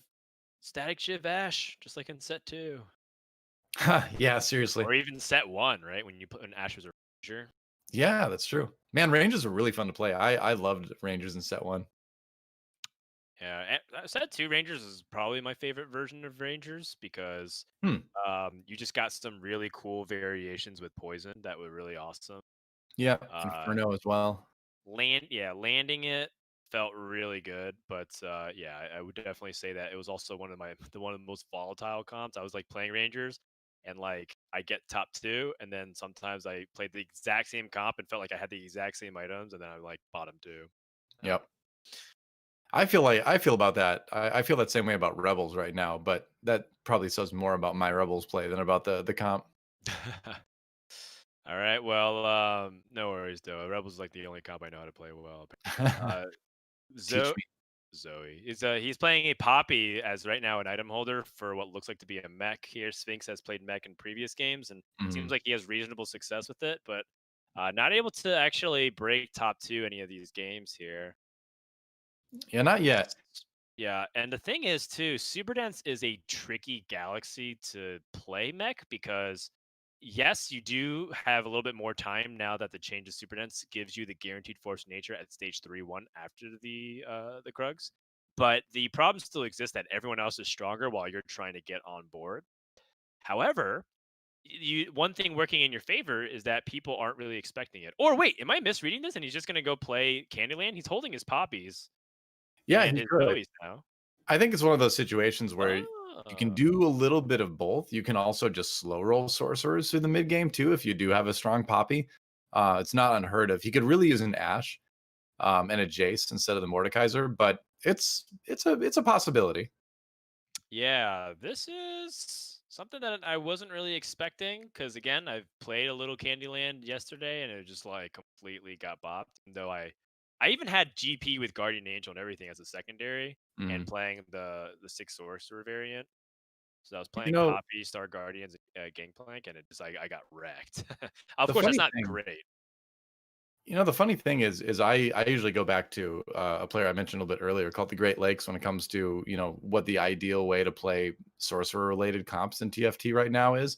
And in a guide that he released a few weeks ago, he spoke specifically about Candyland versus other variations, and he actually was advocating not playing Candyland and slow rolling your way to like a Poppy 3 and stuff like that because you wanted to get those higher tier sorcerers online faster, and hitting like your 4 sorcerer power spike and your 6 sorcerer power spike was more important than hyper rolling for a Poppy and kind of ruining your economy for a while. And it worked really well for him. So since then, I've never hyper rolled it, and I feel like I had more consistent results. I haven't played sorcerers now in a couple weeks, but when I was doing it, Couple weeks. a couple weeks, Sorry. I know. When I was doing it though, it seemed better. It seemed Yeah. better than playing Candyland. It was just like play it out pretty normally. The first step to recovery, though, is admitting that you have a. Hey man, if I had a problem, they wouldn't put Victor in the game. Oh, jeez. Clearly, clearly they Have want me you been doing playing some of the Victor builds on PvE?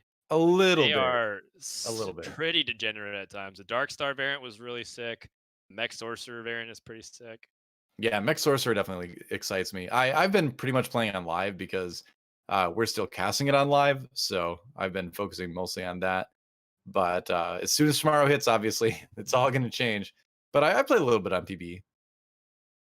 It's fun. Well, he sees that Kiyoon has the mech start as well with Bramble Vest. But hey, funny enough, you know what does counter mech is a 3-star Poppy that's unkillable with Bramble Vest.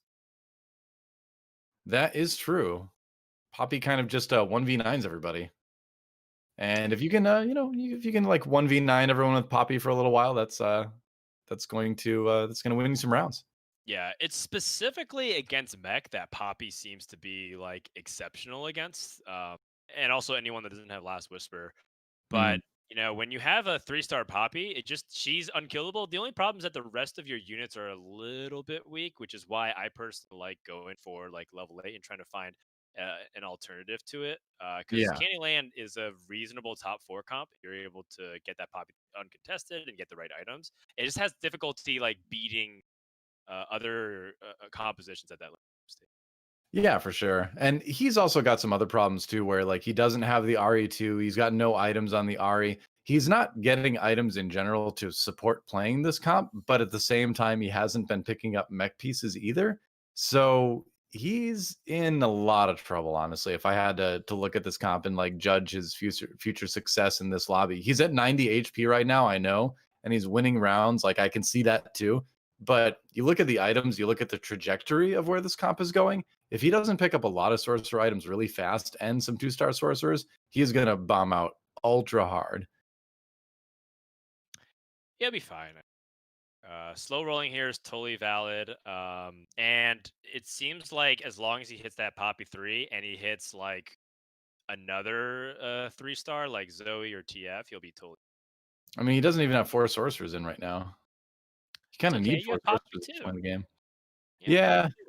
Poppy 2 with items will carry you a certain degree, but What's somewhat concerning is the amount of bows that he has. Those are not. yeah, That's bows are like the one thing you can't really use well in this composition. You can that's use what I'm swords saying. with other stuff, but He just really with doesn't have he doesn't have good items for this, which is gonna be a challenge. It's not like he can't pick up any later, but he needs 4 sorks. It's actually amazing that he's still winning rounds here. Oh, yeah, there we go. All right. I don't want him to lose. I'm not rooting for him to lose because I think his comp is struggling, but it's gonna start struggling for it, sure. it sounds like you are, man. I'm rooting for this. I haven't seen this build in a hot minute, and I Oh, feel like well, I can it's tell doing you from playing like hundreds of games of this build that hundreds yeah, for sure.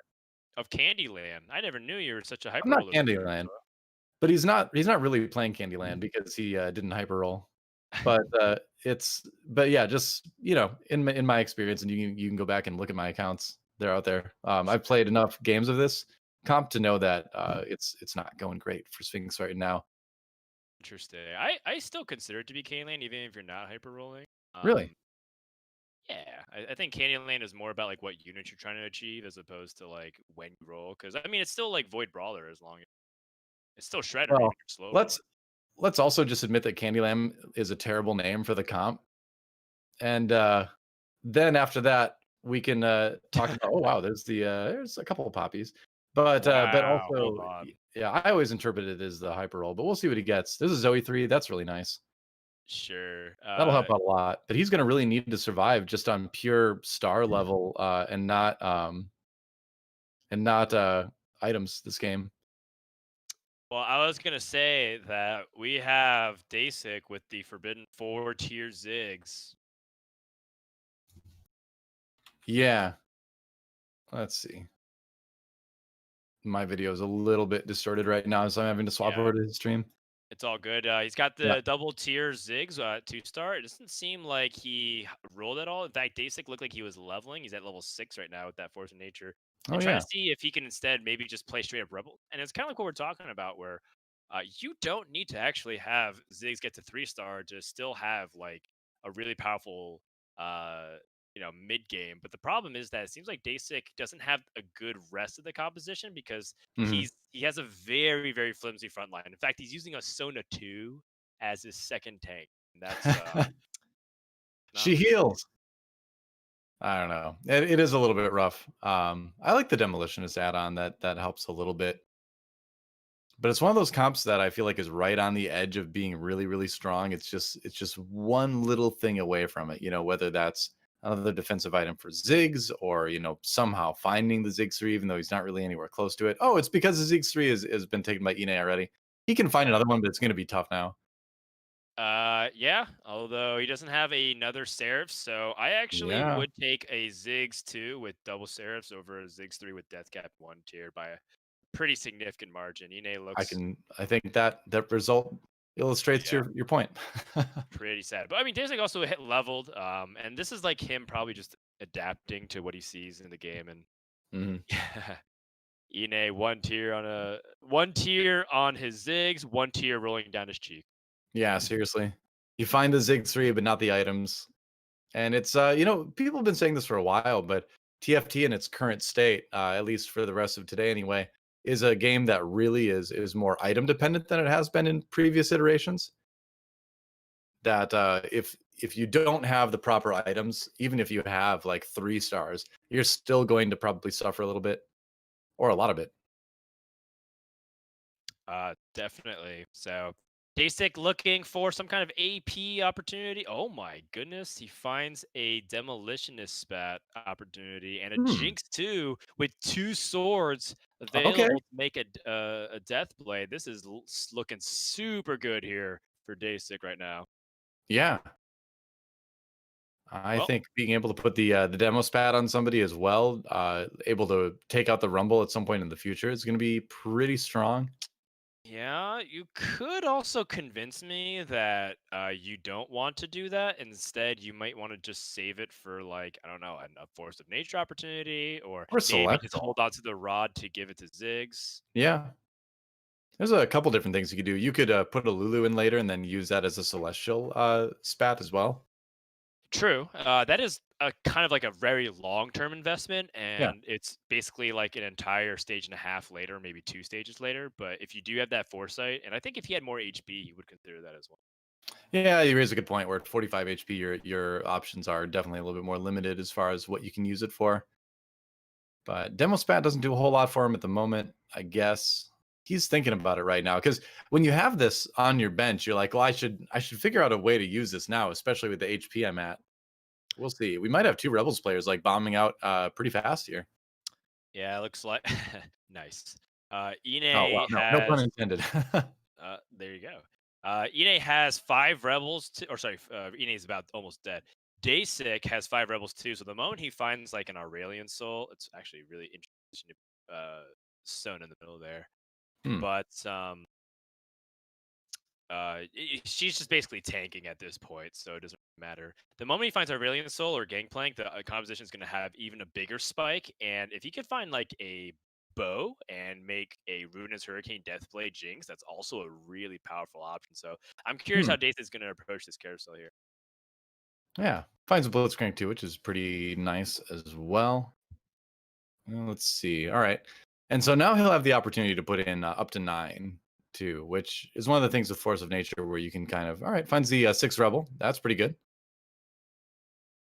And the Echo too. All right.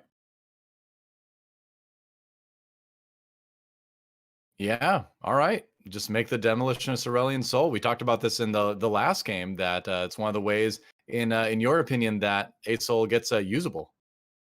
Yeah, Aurelion Soul with a Demolitionist Spat is nasty. I can't believe he actually was able to get it. As looks like the triple Demolitionist is gonna completely destroy everything along with that Rebel build. Dasek looks like a prime candidate to start surging towards the top of the standings this game. Yeah, he is definitely going to start moving up.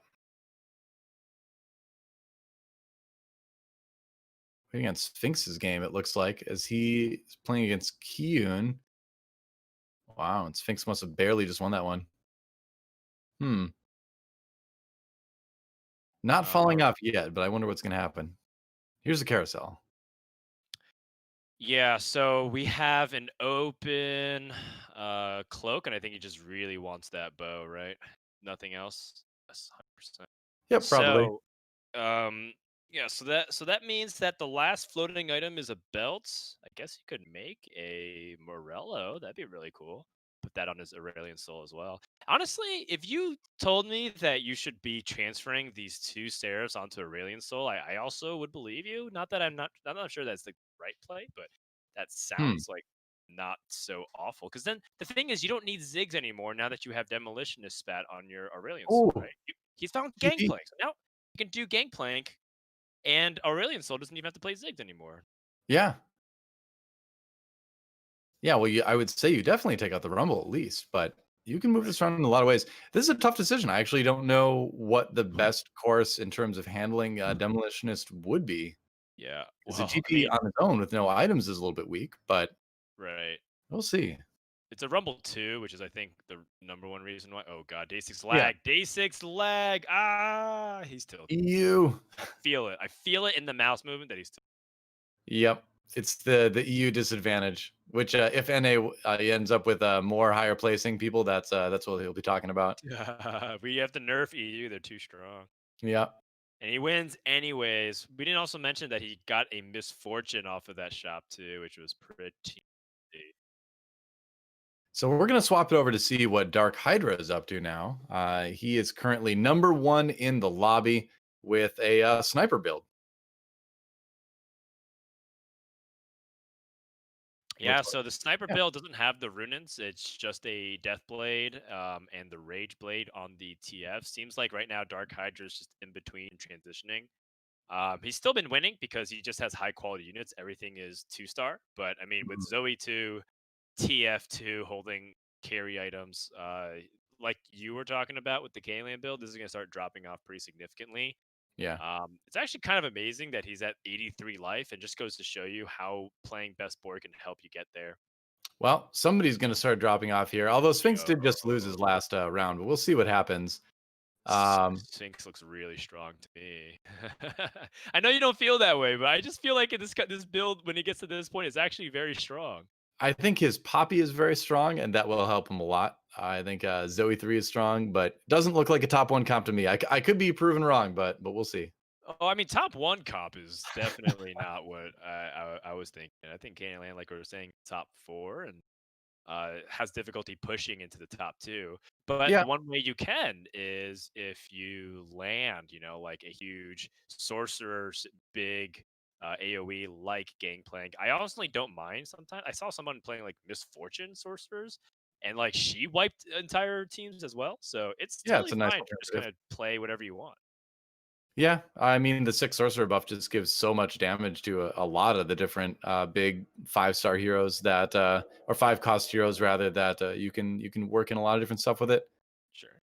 MF is a little bit tougher because you kind of need some sort of front line to pair along with it, which is why like Gangplank Rumble is adequate because he survives long enough to kill most of their team. But I think at 9, I guess you could put in the MF if you did something like that. So in a Force of Nature Galaxy, there's definitely room for that. Yeah, Maybe exactly. we'll get that ninth at level 8. So Right, and you can get even 8 sorcerers, the forbidden synergy.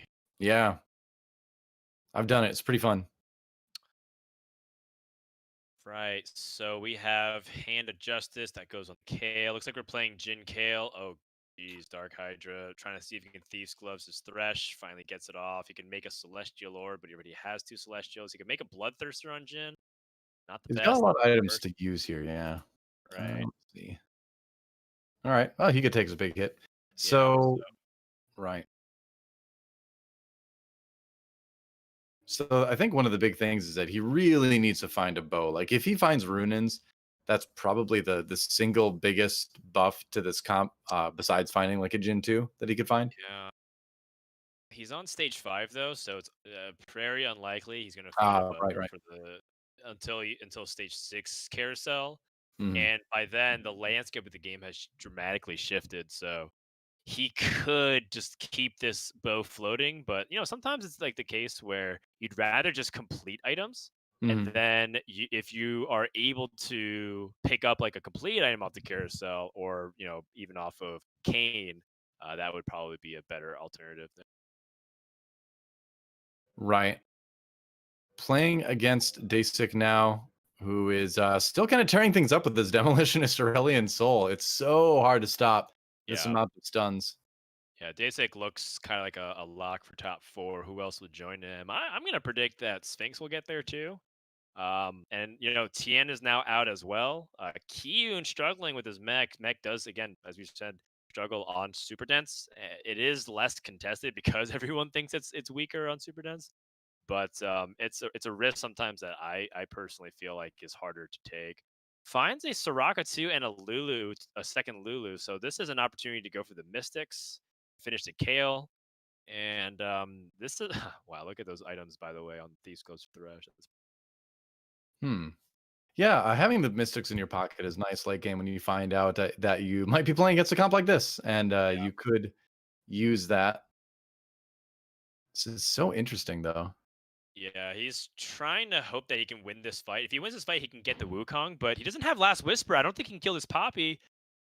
Uh-oh. Wow, the rage Poppy. play on Zoe is really interesting. It's so Sphinx's build is crazy to me right now because he doesn't have like a single sorcerer item on his team. Basically, he's got good items for Poppy for sure, but everything else is not great. But he's managed to sort of like cobble together ways to capitalize Yeah, on other advantages his team has, like putting an RFC on Zoe means you have more stuns. Putting a QSS on Ari means that those orbs are always going to travel through uninterrupted because she's not going to get stunned. It's interesting. sure. Yeah. And it's one of those things where like Last Whisper has kind of rotated out of the meta. I think it's a Mhm. really smart observation that Sphinx has had, and so far everything is still working on really well. But we're on Kiyu's POV, and he could be next in the chopping block here as he's narrowly in 4th place. Yeah. Let's see.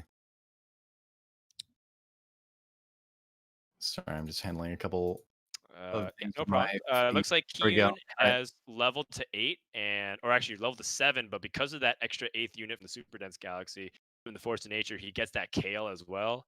He Mhm. has very close to the best items on Kaisa, but he's missing 1 tier, and that's a big deal. The Seraphs is huge, but look at him wipe that backline from DarkHydra, and so Kiyoon looks like he's making a Wow. charge for that top 4 finish as well. Yeah, the Hand of Justice on Kaisa is one of those items that can end up being really impactful and a nice kind of like filler item if you're missing the best stuff. As Kiyoon sort of scouts around a little bit. Let's see. Doing some He's- scouting, looking at DSIC. Oh, geez. Decent going for Jinx 3, just finished Aurelion Soul 2 as well, and a Mm, bunch of other stuff on his bench. Kiyoon wants to go to level 8, but the thing is, he doesn't have that guarantee that he'll even survive this round if he loses badly. That said, he has such a good army that I don't think he's going to lose very badly. If he does, it might be by like a couple units. mhm. Uh, Unless he faces Daysik. If he faces Daysik, he could end up losing pretty significant. Indeed. All right. So, wow, the carries just got deleted so fast. Like I think there's also something to be said about the RFC Shaco. Since he's going to be attacking really quick, building up his ultimate really quickly, and staying out of harm's way for the most part. Yeah. 3-star DarkHydra Scale. Shaco is still a force. You Mm, can't sleep on it. Gunmay out in 5th, but I mean, it's okay. He already got first twice in a row, but not able to get top 4 for the first time today. And now Kiyoon successfully gets to the top 4. He found a last whisper, which is actually his ticket to beating Poppy. That is such a good outcome. Although he might be even more scared because he sees an Aurelion Soul that can get a Morello Nomicon for Dasik. That's yeah, this insane. Aurelion Soul's starting to get to be sort of like main carry potential. Demo spat. I don't know. Demo spat for no, it wasn't for Kiyoon. Who was that for? I didn't see. It looks like it was for DarkHydra, who's playing the Jin KO comp. Yeah, Kiyoon finds some And egos too. Wow. putting Demolitionist spat on KO is actually entirely reasonable. The hard part is actually what's a Demolitionist you want to put in. Don't find Mhm. gank playing. But here we go. The Kiyoon roll down. Can he find what he's looking for? He's looking for 3-star Rumble, 3-star Annie, or anything. Yep. Oh no. Oh, Finds another fizz. Oh, does not really get too close to that rumble. KO2, but he passes it. He's actually at the same likelihood of, or he's as close to hitting a fizz 2 as he is hitting a fizz 3 rather as a rumble 3. Yeah, he had no progress on his 3-stars, which made me think that he wants a level. But I guess in hindsight, there's nothing really to level and put in anyways, because he's already has that super dense galaxy force of nature. And so when he's going up against Daysik, who's crushing his army, yeah, that's too much. Or rather, Sphinx with the sorcerers. Oh my gosh, Kiyoon just gets crushed, and now Candyland is top 2, Joe. DoA is speechless. As we have two final compositions here. It's Sphinx versus Dasik, Rebels versus the Sorcerers. Sorry about that. I didn't know I was muted. I was fixing some other things with the stream. But Okay. anyway, so here's my opinion on Sphinx. When we had that initial conversation, he had not hit Poppy 3 yet. He had not hit Zoe 3 yet. He had 0 sorcerer items. So although he found the Poppy 3 and he found the Zoe 3 and he's winning with this, I'm very surprised. I think this is Yeah. actually a really interesting thing to me because this comp would not have won lobbies in most lobbies of TFT in the last like month or so.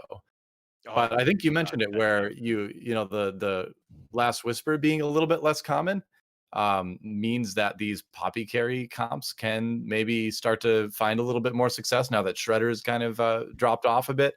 So maybe this is an indication that this comp, at least for the rest of the day anyway, is a little bit better than it has been over the last few weeks, I even mean, without proper yeah, items. I think it's kind of like easy to assume like, oh, he had Poppy too, but he had 6 poppies like by stage 3 too, and you don't have to hyper roll. You can slow roll, and you can totally just play it like you're playing Star Guardian Sorcerers or Mech That's what I Infiltrator. always advocate. I always say you want to slow roll this, but still, my main thing was the items. He didn't have any items for Yeah, besides just for the poppy, but he which had, but that's the most important thing. Just having the poppy items actually is the most important thing here. And Daysik gonna crush his way through mhm. to a lobby 3 victory with 14 battle win streaks. So overall, a job well done. And I mean, goes to show you the potential of Rebels right now, meta. Rebels is really really strong. You can have like a lot of opportunities for a lot of different carries in terms of Jinx, Ziggs, Aurelion Soul. Sometimes if you get the right items for it, like we're seeing. Let's take a look at our results so far. 3 games down. And Gunmay still on top, but an exit in 5th place means that he is being caught up to by players like Kiyoon, who've had a great day, third, second, third. So really consistent top three performance by Kiyoon. Yeah, I mean, based off this pattern, Kiyoon's due for a second because he got like first, second, first, second. Now he's getting second, third, second, third. Uh, Kiyoon has yet to place outside of third place. So really impressive stuff, Kiyoon. Of course, Daysig making a mad charge through with a third and first place. So now he's in contention to potentially win today. Yeah, definitely possible. We could still see some players shift around as we go into what will be the last game before mid-set patch in a Giant Slayer series, and it is the end of an era, isn't it? It is the end of an era, but only temporarily. Jinx is winning every lobby today. And also, I think Jinx is still very good in the mid set expansion. Did So, you see the patch notes though? I mean, I haven't actually got a chance to look at it if it came out this morning. Well, let me tell you something that may change your mind on Jinx because right now there's a bit of an uproar in the community because her rockets don't proc with the blaster proc anymore. It's only the Oh, regular shots. Yeah, which changes her power level quite a bit. It was said that the rockets were never supposed to proc with that, but now they don't for sure. And so I think the strength of Jinx is actually going to go down substantially with the patch that'll hit tomorrow, based on the stuff that just came out in the notes today. got it. Well, Uh, I actually haven't been able to check that out this morning because I was doing some work, but that does significantly change things. So I'll hold my judgment. But either way, my point being that Jinx is still around. So if Brawler Blasters stick around, which I imagine it always will in capacity, uh, at least for this expansion, I think that we might see a little bit more of that. Yeah, I mean, Brawler Blasters is still gonna be good. Obviously, like Ilaoi, Kog'Maw offer like a lot of strength to that in new ways that Brawler Blaster didn't have before. Ilaoi gives you like a lot of frontline damage actually with your brawlers, which you didn't have in the current iteration. And Jinx, obviously the internet's gonna overreact to everything, so Jinx is probably not as bad as people are thinking. But yeah, the rocket changes is definitely a big nerf. So we'll have to see how that all shakes out as we go into Yeah. game number 4. Yep. So here we go. The last lobby for today. As you can kind of take a look at how everything's shaping up here. We are once more on a normal galaxy. So 3 out of 4 galaxies were pretty standard and straightforward. And so with that, we saw 3 Jinx victories. What are we going to see in lobby number? Yeah, it's a good question. Another Jinx victory would not be super surprising. But I'm surprised that we've had 3 normal galaxies out of today, actually. Well, it makes up for some of the other ones where we kind of had like crazy galaxies, all 4 lobbies. So it's Yeah. basically normalization the appearances. It's not like it might sometimes feel like you're destined to play on littler legends for the entire day. Um, but just gotta play more games, and you'll start seeing stuff like this, where it starts to shake out like you're playing normal, and that is how randomness works. Sometimes it might seem quite incredible. Yep. In Just fact, I can tell you right now, out of the, let's see, out of the 16 games that have been played, including this one right now, 6 of them have been normal galaxies, which puts it pretty much in line, I believe, with what the percentage would break down to. that would make Maybe sense. even a little bit higher, actually. I'm bad at Oh math. my gosh. Okay, Either I way. was gonna say like a second cloak, but yeah, that'd be pretty sad if they got 3 cloaks. Yeah. This is a very interesting situation here. He's introduced with 3 pairs, 2 Kha'Zix, 2 Leonas, 2 Fioras, and he's got 2 cloaks. And it seems kind of narrow with what you can do. The first thing that actually jumps to my mind when I see double play mech. Um, I know that sounds kind of ridiculous, but there's not many things that Dragon Claw can be used on effectively right now. But if you start to like build like a tanky defensive thing, you can totally justify slamming that. Another thing you can justify slamming now that he has the rod is Ionic. Yeah, Ionic can just be a strong item in general, no matter what comp you're going for, and it's the gateway to making Space Jam work. We haven't seen any players play Space Jam actually these games today.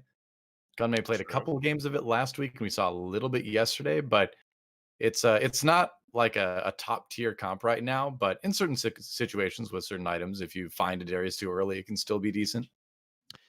Yeah, pretty interesting that Dasik looks like he's just prioritize. He knows that Ionic Spark is better on Leona.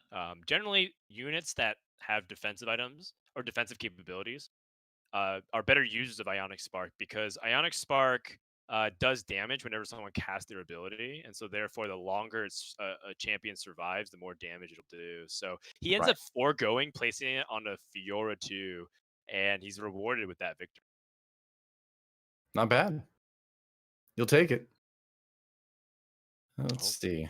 So, what do you think about Ionic Spark on the mech in Mech Infiltrator as well? It's okay, I guess. Yeah, it's probably like the seventh or eighth best item on Yeah, Mech. I think now that he's committed to the Ionic Spark and is clearly still like holding, he's leveled. So he doesn't seem like he's directly trying to hyper roll anything. Instead, it seems like he's just trying to play best board. Ionic Spark is also flexible enough to go in a ton of different kind of compositions. It can go in Rebels and Brawler Blasters because Gangplank, Cho'Gath, and Vi use Ionic Spark really well. You right. can also just play it in KO based compositions. Just put it on like Shen. Yeah, it's probably one of the best general use items in the set right now. Man, strong start though for Dasik, dealing DarkHydra his first points of damage. And does he pick up the Kazakhs? Maybe. Think about Fourth it. Kha'Zix seems interesting as a concept simply because, if you get fed a lot of Kha'Zix, maybe you just slow roll anyways, and you just play Void Brawler with a little bit less gold. Sure. But I mean, at the same time, I think he's leveling, so it's unlikely he's going to be able to get that Kha'Zix going. So I do generally like keeping your options a little bit more open because again, he still can go in any direction. Right. Finds two Zoes as well. And so now that he's got a TF and an Ari, there's even an opportunity maybe to go for a little early sort comp. I think everybody saw how well that worked out for Sphinx last game. It's got people He thinking. has 5 Fioras as an option by now as well, which is pretty funny to me. I think Fiora 3, you've heard me say it before, I think she's a really underrated carry. Uh-huh. I hear Yeah, the she's skepticism in your okay. voice. She's okay. Dang. I think maybe you're right. Maybe you're right. Send me the clips. Gosh, I only have like 12 hours left with this patch, and you're asking me to send you clips of me jamming Fiora 3 games. Hey, Fiora's not going anywhere. We'll see. Mid-set Fiora. In That's true. fact, actually, cybernetics. With Vayne coming in, 6 cybernetics with a Fiora 3 carry. Now's your opportunity. It's the rise of Fiora, right? Sure. I mean, that actually doesn't sound too awful in concept because there's Funny cheap enough, it doesn't actually. cybernetics, and Yeah, now you can hit 6 cybernetics as a legitimate synergy, and maybe you just 3-star Fiora, Lucian, and Leona, and then you just try to outfit things for the rest of it. That sounds like a bad build right now in my head, but maybe there's yeah. something to it. No, this is how you define yourself, Frodan, in your TFT style. You can be the Fiora 3 guy. All right, sounds good. Higa with that rapid fire cannon on the Kha'Zix and that sword. So right now looks like he is leaning towards that Void Brawler. Sees Tien also doing the same thing. These two players, Higa and Tien, have been struggling a lot today. Haven't really seen them be able to crack top four significantly besides that Right. one time. Yeah, performed well in the qualifiers, but definitely struggling a little bit in the main event here. Going up Right. against Sphinx, who has found the Deathblade and a Kha'Zix too. So with the Lucians, you'd imagine he's probably going to try to transition this into blasters, but Deathblade is just such a good item in general. You've got a couple different options there. Going to take the loss. Higa's going to get the win, but Sphinx is the big item so far. Yeah, there was a really interesting positioning choice here from Higa just now, which is he chose to isolate Vi on the third row by herself. And what this ends up doing was he kind of narrowed down to the possibility that he's going to play against someone with Kha'Zix. And then so because of the brawler buff, Vi's not going to die easily, and Kha'Zix can't kill her in time.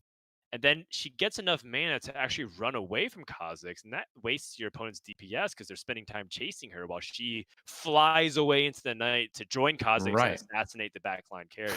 So that was a really interesting, like, small thing that I feel like I never thought of ever, and I might need to start incorporating that into my play, which is why I love watching tournaments because I feel like I pick up on a lot of small things that players are doing to Yeah. help them with their early game. I've never seen that either. The more common thing is what you see right now with the Blitzcrank trying to pull someone away to give Kha'Zix more chances to isolate.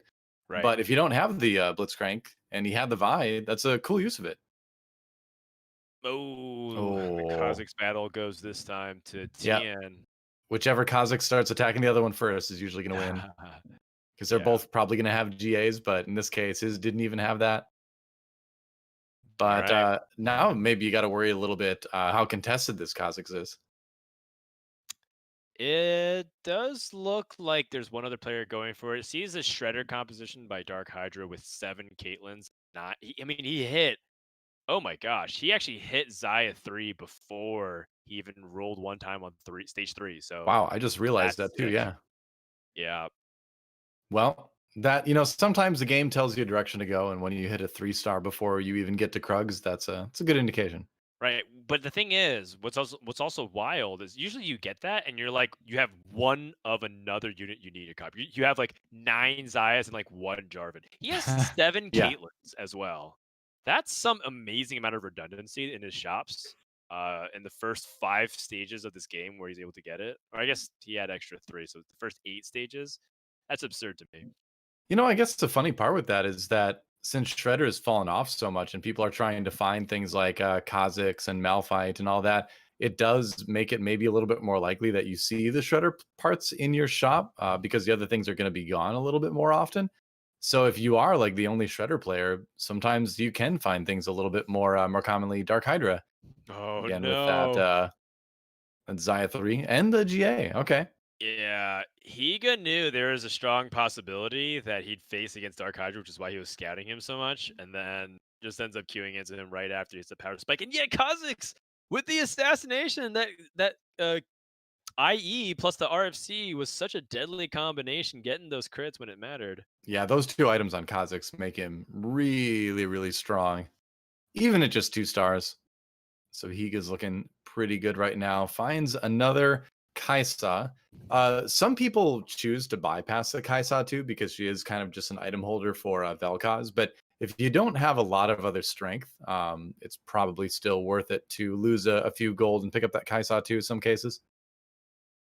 Yeah, I think Kaisa 2 is the best item for Vel'Koz. So for those people who are still learning the build, for the last 10 hours or so, Yeah. Kaisa is a great 2-star unit Oh, I'm to saying hold down sometimes people like have the Kaisa one, but just will ignore the other Kaisas in the shop once in a Oh, while. sure. I mean, Yeah. yeah, it's a pretty significant gold investment because you're putting 6 in, you get 4 back, and Yeah. over time you lose Exactly. interest gold. But um, the Ouch. alternative is losing all throughout stage 3, and I don't like doing that. I'm personally right now, Uh-huh. I value HP more than anything at the moment.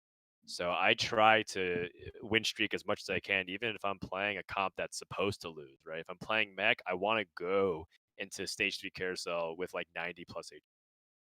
That's ideal. And that's what Kiyoon is really good at. And he's got 90 plus HP right now. Don't know if he's playing mech, but it's a good start for him anyway. Another Yeah. Kha'Zix. How much do you roll down if you're Higa right now? You'd probably do need to get a bit stronger here. Yeah, you just go to 50 here. I don't think you ever roll below 50 unless you're losing like 5-0 every single time. If Mhm. you are, then maybe you can consider rolling down to around 30 gold because the 30 interest gold still kind of rebounds you to 12 gold. If you start doing it around now, which is why they say that if you want to like split the difference between hyper rolling and slow rolling at stage 3-1, you end up just rolling down to about, Yeah. yeah. Inay going with the Sorcerer start here. And the Zephyr on the Kha'Zix helped out a lot. Zephyr on Zoe is one of the best like little early item combinations if you're going Sorcerers because she'll pretty much always be in a corner and you can kind of move her around to catch people. Yeah, I think so. Those sorcerer openings, if anything, I learned it by watching DoA play a lot, actually, was that I think it's entirely reasonable to use them as just an early game bridge into almost any composition. Mhm. You were talking about how like units like Ari sometimes has like surprising amount of good stats and like attack speed. And I find that to be true. You saw Zoe Yeah. 3 like using swords and bows totally fine, and she was still adding a couple thousand damage at the end of the game at 3 star. So I totally think fine to use those champions in that fashion. in particular, attack speed has been undervalued on sorcerers in set 3 so far, and people are kind of starting to sort of get that. But it's something that hasn't really been experimented all that much with yet. And you can't like specifically look for attack speed on sorcerers and just be like, this is my, build and I'm not going AP, but or mana. But if you can't find the items, I think it's definitely a little bit better than people kind of assume, maybe even more than I assume. Yeah, I mean, outside of Zareth, who directly scales with attack Well, speed, sure. Yeah. yeah, I think for the most part, I agree with that. People undervalue that because they see sorcerer, they think tier only, which, to be fair, is also like the most effective use of it. Yep. But I mean, look, TF holding like Rage Blade and Bow, it seems perfectly fine for Kiyoon. Kiyoon with this GA as well, looking to see if he can go into a Kale based composition, which would be the first time I think we've seen him play it today. If that's the case. Could Maybe be. the second time. Don't remember 100%, but I think you're right there. Oh, Kiyoon takes a loss from Tien there. All right. And oh, Zoe too. And maybe he is just going to take a page out of Sphinx's book from last game and go for a little bit more reliance on sorcerers. He's definitely not committing to it yet. He's got a lot of gold and a lot of time to decide. Yeah, I'd be very, very surprised if he ends up committing to anything beyond the sorcerers. Should be Past Kale. Yeah. Yeah, past like the mid stages of stage 4. If anything, this looks like a fast 8 to me. Um, but he's just playing best board and preserving what he can HP wise. 2 stars of Mhm. pretty much everything except Shen, and Shen's like even at 1 star really effective, especially if there's a Zaya that he's going up against. Shen is super effective against Zaya, and that Zoe gets the stun on Wow, the Caitlyn 3 in Zaya. the back and not able to really get any damage on either. That Shen came up so big And for Graves, Shen DarkHydra. and Graves. Oh my, DarkHydra is hating life right now. What is happening? He has double 3 star, and he just lost to like a Poppy 2, a TF2, and a Zoe 2. Yep. Feels bad, man, when your entire team's carries are just invalidated like that. Well, I mean, it's good options and like counterplay that I think, like for example, there's no synergy with Graves 2 right now. I think people would just Mhm. look at this board and say like, "Oh, I don't have a third Star Guardian. I should just like play a third Star Guardian so that way Zoe and Poppy cast a little bit more." But Graves 2 is still just like even as a standalone unit, very effective at disruption, and he's still also a very effective. Right. Let's see. He got a rod. All right. So not a lot of items out of that. He can build another Rage Blade, though. That's actually great. And he finds 2 Kales? What? Okay. All All right. Well, right. that yeah, I mean, he wanted to go Kale, and now he has the perfect opportunity. Yeah, and he also has 2 Rage Blades in GA. This is looking good here so far So you for lose Chrono Kiyoon. if you sell the TF. It's a little bit awkward. I guess you have to when you find 2 Kales like that and you have Oh such great yeah. items. Even the Kale one is going to be way better than the TF2. Yeah. As long as the battle lasts long enough, he will. And he's got the 2 Chrono to start the attack speed off, which is why he put the Ezreal in, Yep. and this Kale will start to wail. Although, there's a lot of stats to chew through on the other Yeah, side. GA is big. GA might win him this fight. We'll see. Ah, that Lucian is really scary though. Yeah. If it weren't for that Lucian too, with insane items for Gunmay, Kiyoon would have definitely won that round. But let's talk about Gunmay for a second. He has that Lucian. He's been making the uh, blaster comps work pretty well today. Went out in fifth last game, but 2 first places before that. And looks like he's off to a really strong start this game.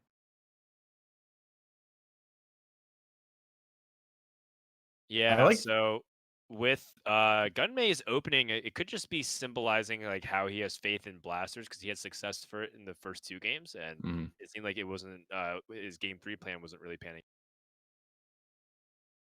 I like the inclusion of the Zoe here, just as Blitzcrank bait, but also as just a stun to throw out pretty quickly.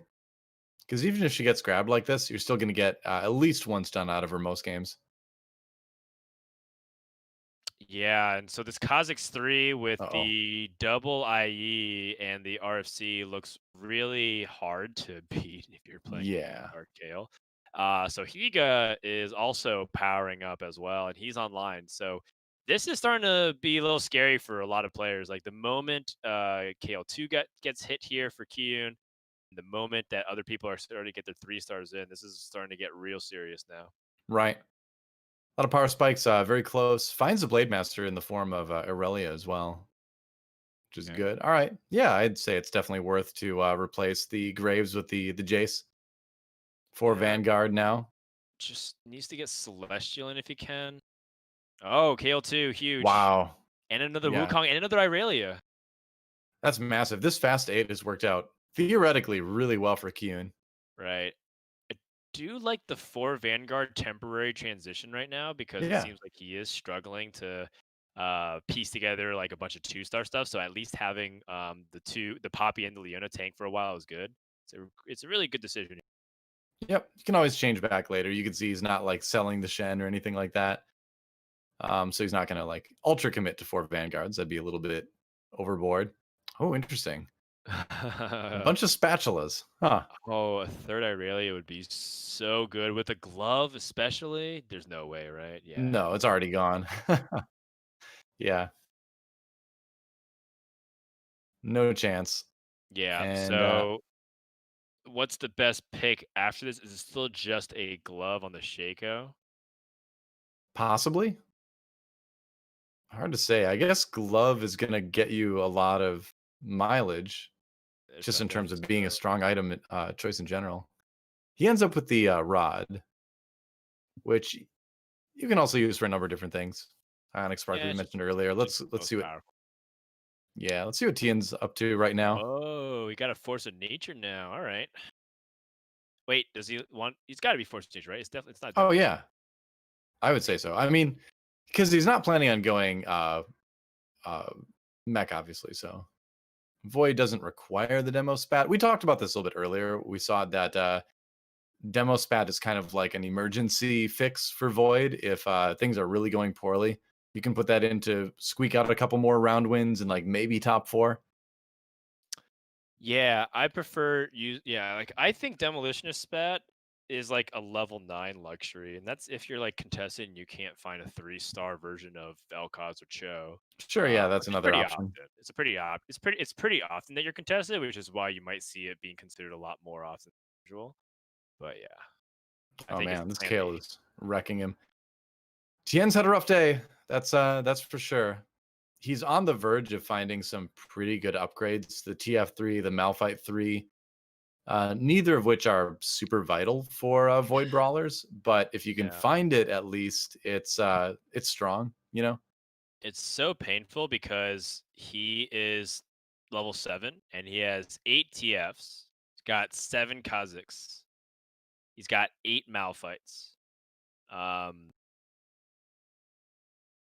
Oh, there we Oh, go. Okay. okay. Now he needs to like position real quick and then slam the items. He just says, "Forget it. Yep. Prioritize the items, and we'll go from there." Well, I mean, even with the like rough setup, it's probably still giving him the better chance of win than he would have had if he hadn't been able to get the Vel'Koz in. He's Right? just gonna get absolutely slaughtered by this Kha'Zix 3 for now. At least his Vel'Koz is anyway, but you might you can't take this Vel'Koz or this Kha'Zix rather.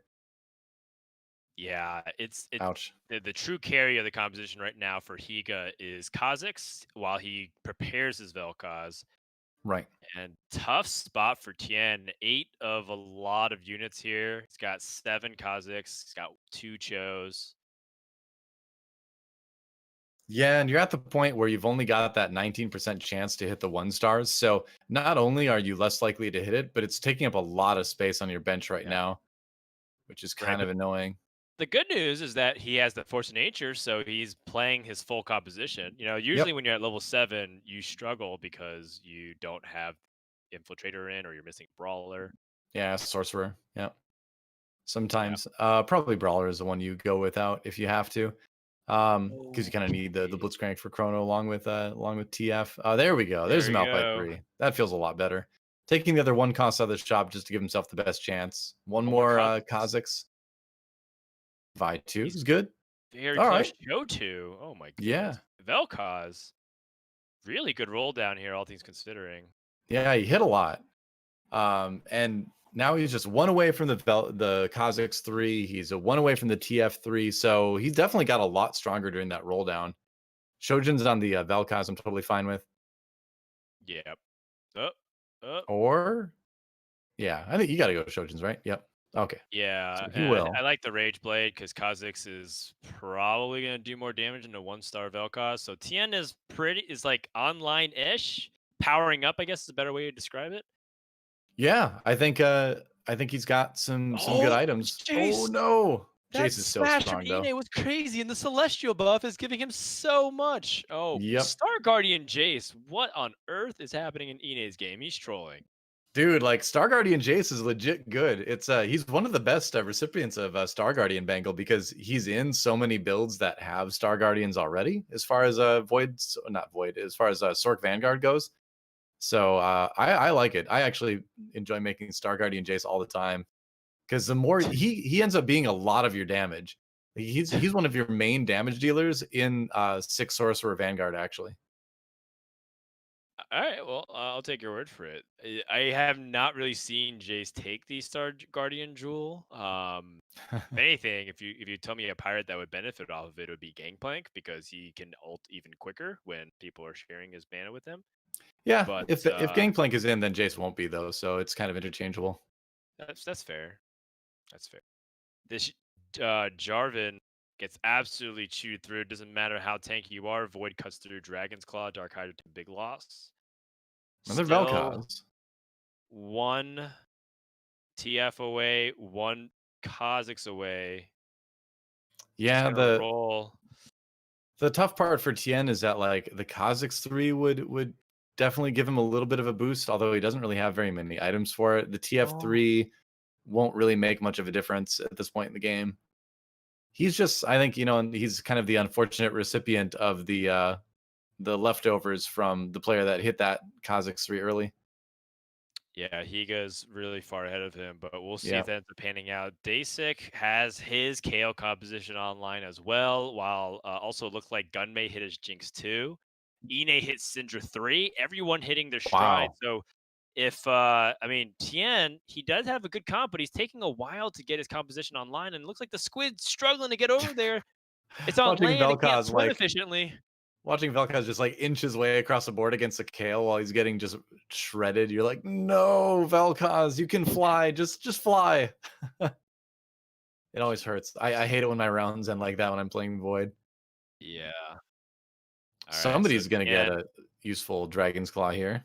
yeah, Tien gonna grab this Hmm. Dragon's Claw and try to see if he can keep his Malphite alive just a little bit longer, most likely. But Yep. in the meantime, who else trying to see if they can sneak into this last lobby top four here? Right. As Dasik is the only player that's on a win streak. Interesting. Inay down at 5 HP too, so I wonder if he can kind of swing it back around. We'll see. I don't know I if get the Cinder 3 will feeling do it. Inay is just kind of having fun here because he was playing Star Guardian Sorcerers, and that is just not really a competitive composition right now. Yeah, for sure. On board with Gunmay at the moment. Okay. So we'll see what he can do here. Gunmay is going for the Brawler Blasters again, and he has that little Rebels package too together, which is you had talked about it earlier, thinking that it's stronger than the 4 Blaster, and yeah, I think there's a lot of evidence for that right now. Yeah, and I think that specifically this variant is my favorite to play, which is the 2 Chrono variant until you find some late game options like Gank and whatnot. Mhm. And overall, you see like he's holding Aurelion still, but he'd rather just play the Sono one for that Mystics. Right? He does end up losing this round to pretty strong Void Brawler build on the other end. Is that Tien? Yeah, Tien I ended think up that was kind of Tien. Yeah. carving through. And that is a composition you can struggle with because if Jinx ends up targeting Malphite, you won't get that reset as easily. So it might Right. take some repositioning or perhaps evaluation on how he wants this battle to. So, Inay and Sphinx out of the lobby right now. So we're down to our final six in the last game of the day. And just waiting now to see who Gunmay's next opponent is going to be. I love the Vi carry. You don't see that's something you also don't see a whole lot. But you talked about Fiora being kind of an underrated carry in the game. I think Vi is in that same conversation because she can be so effective with a lot of these tanky items, survive forever and do like a surprising amount of damage. Not in this round, but in other ones. Yeah, Vi Vi is a 3. placeholder until Yeah, he's able to find Gangplank right now. sure. She's okay as a carry, I think. She is the most popular unit in set 3, by the way. I think statistically she's the most played and bought, which is a pretty interesting fact. But That is that might interesting. have changed in the past patch. I haven't checked in like a patch or but I think most people don't really choose to itemize her as a carry, and I do think it's kind of fun to sometimes have the Vice guaranteed snipe people. Hmm. Red buff She for Kale, Giant Slayer for this for Dasic. Yeah, the way Vi moves through teams makes her use a lot of items pretty effectively. Because you see, like, the Morellos on her, and you're like, Morellos on Vi, what? But, she hits a lot of people when she ults. If she starts on one side of the board and goes through the entire team. So you can actually get some decent Morellos value out of her, even. Right. All right. So now are we going to see the level and the roll down here? Looks like he's been waiting Yep. for a while. Actually, it's not really a roll down. It's gold. The 11 gold And roll down. Aurelian Soul. Honestly, Asol 2 can just kind of get these items as well. And sell the Soraka here. Mm. All right. So just puts in another rebel just to buff up Jinx a little bit more and mess with targeting too. Mentioned that we talked about that a little bit earlier. That an Aurelian Soul one with no items, his main value is basically just to kind of mess around with the enemy targeting because he kind of Yeah, and floats around and perhaps one of the most important things is with Trap Claw being so popular, Aurelion Soul can just go ahead and pop stuff like that, and it doesn't matter as much. So I think yep. Aurelion Soul is nice utility right now. Definitely not the carry. As you can see, like not even going to prioritize like Vi items onto Aurelion Soul, which in the past was not really the case. Morel Namicon on Aurelion Soul like super good, if not the best item on the with her along with Seraphs. He does do third most damage in that round. So if he does remain untouched for a while, the damage can ramp up pretty fast. Obviously, it's not much compared to Jinx, but it's not insignificant if you get like a Aurelion Soul 2, I suppose. For sure. Interesting. Taking a look at that Void board for a second, down to our last five as a DarkHydra actually exits in Wow. 7. That's like not a that's such a bad look for Shredder. Dark Hydra Yeah, hits 9 Zaya 7 Caitlyn's by Krugs and still ends up tapping out at 6. That makes me feel like I don't want to play Shredder at all right now. it's fallen so far behind because Last Whisper doesn't hurt people that much anymore, and area of effect damage is king in TFT at the moment. There's another kill. Tien knocked out in fifth place. But you know what I actually kind of like for Shredder was when people were building a Deathblade Runins on Zaya for a little while. I thought that was actually was going to be a pretty decent evolution of the build, but it never really took off. I thought it kind of shored up some of the weaknesses where you're doing more damage to a larger Ooh. area, but who knows? Two Yeah. Jinx two. Yeah, this is actually secretly one of the best ways to play Jinx, by the way. Mhm. Not much of a secret for High Challenger, but I actually see a lot of people hold a second Jinx 2 on the bench.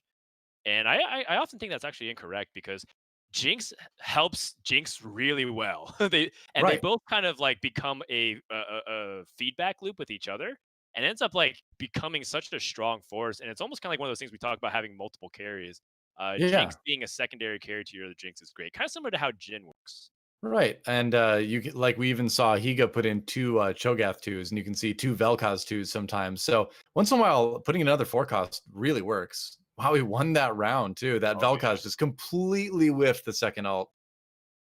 There's The too agony many of and the ecstasy of playing Vel'Koz on your team. for sure. The Enjoy it for targeting another 10 hours or so. targeting did not really go. So yeah, Let's see what he ends up picking up here. I think the Celestial Orb makes sense, so that way you can kind of like what we were talking about at the previous game. Like sometimes Mhm. by the very end of the game, you want to add Celestial, but definitely something to consider at this point and not too much. Right.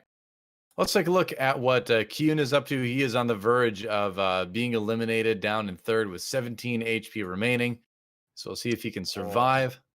I mean, he's got 2-star everything except Misfortune. This is like pretty close to his peak power level. He has another opportunity to get another Lulu on the bench. And so I think Kiyoon here is also in a potential pretty good place to land top three, which Certainly would be possible. kind of sick because he has placed top three in every single game so far. Oh, yeah, I Oh, like he's that. going to get Vel'Koz. the Vel'Koz. Wow, nice. Yeah, a little bit of indecision, but he placed it on the right one. There's a Kha'Zix 3 in the middle of the team, but it's taking a lot of damage. It might still not be enough. And yeah, Higa, if he can beat this Kale, which he can, the If CC is if so he can big. beat this KO. Yep. If it weren't for that Okay. crowd control, he basically hit him with like all the crowd control in the world with like the fizz and the blitzcrank, and that's what allowed him to take the win.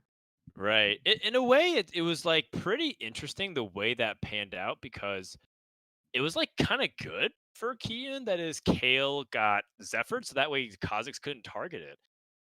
So I kind of thought that that was incidentally going to like be Kiyoon's ability to come back into that battle, but it seemed like that Kale never truly got that major power spike from stacking Rageblade attack speed buffs. So that was probably Yeah. the biggest reason. Yeah, I suppose when you're Zephyr, you miss out on a lot of the attack speed buff that way too. I like this, isolating Soraka 2 as your only Thresh pull, so that way you get a full team heal, like a big redemption. And then Yep. if you need more, you can just buy that Lulu afterwards. Oh, Nice. Perfectly Soraka too. executed by Kiyoon, and now he's most likely going to eliminate this player. Yeah, that's Gunmay going out in third or fourth. Looks like fourth. So still a great day for Gunmay overall. First, and then what? Fifth or sixth, and then Fifth. a fourth. So strong day for Gunmay, but it's Yeah, but down to Kiyoon Kiyoon and Disick. once more in the top two. This is such a good string of performances here from Kiyoon, regardless of what happens, if he's able to beat Dasik or not. Yeah. It does feel like the story is about how Kiyoon is so consistently in the top three always. Oh wow, and a GA, a GA for Yeah. Dasick. I wonder if that's going to make a difference in these final rounds, despite how strong Kiyoon is looking. Yeah, I would say it's a huge impact. It just gives him another life. But Yep, the Lulu too, with Lulu's on the bench, is pretty fearsome. it's a lot So of crowd yeah, control. for He's sure. rolling down now. Can he hit maybe Oh, like a second Lulu 2 or something? I mean, second Lulu two would just be insanity.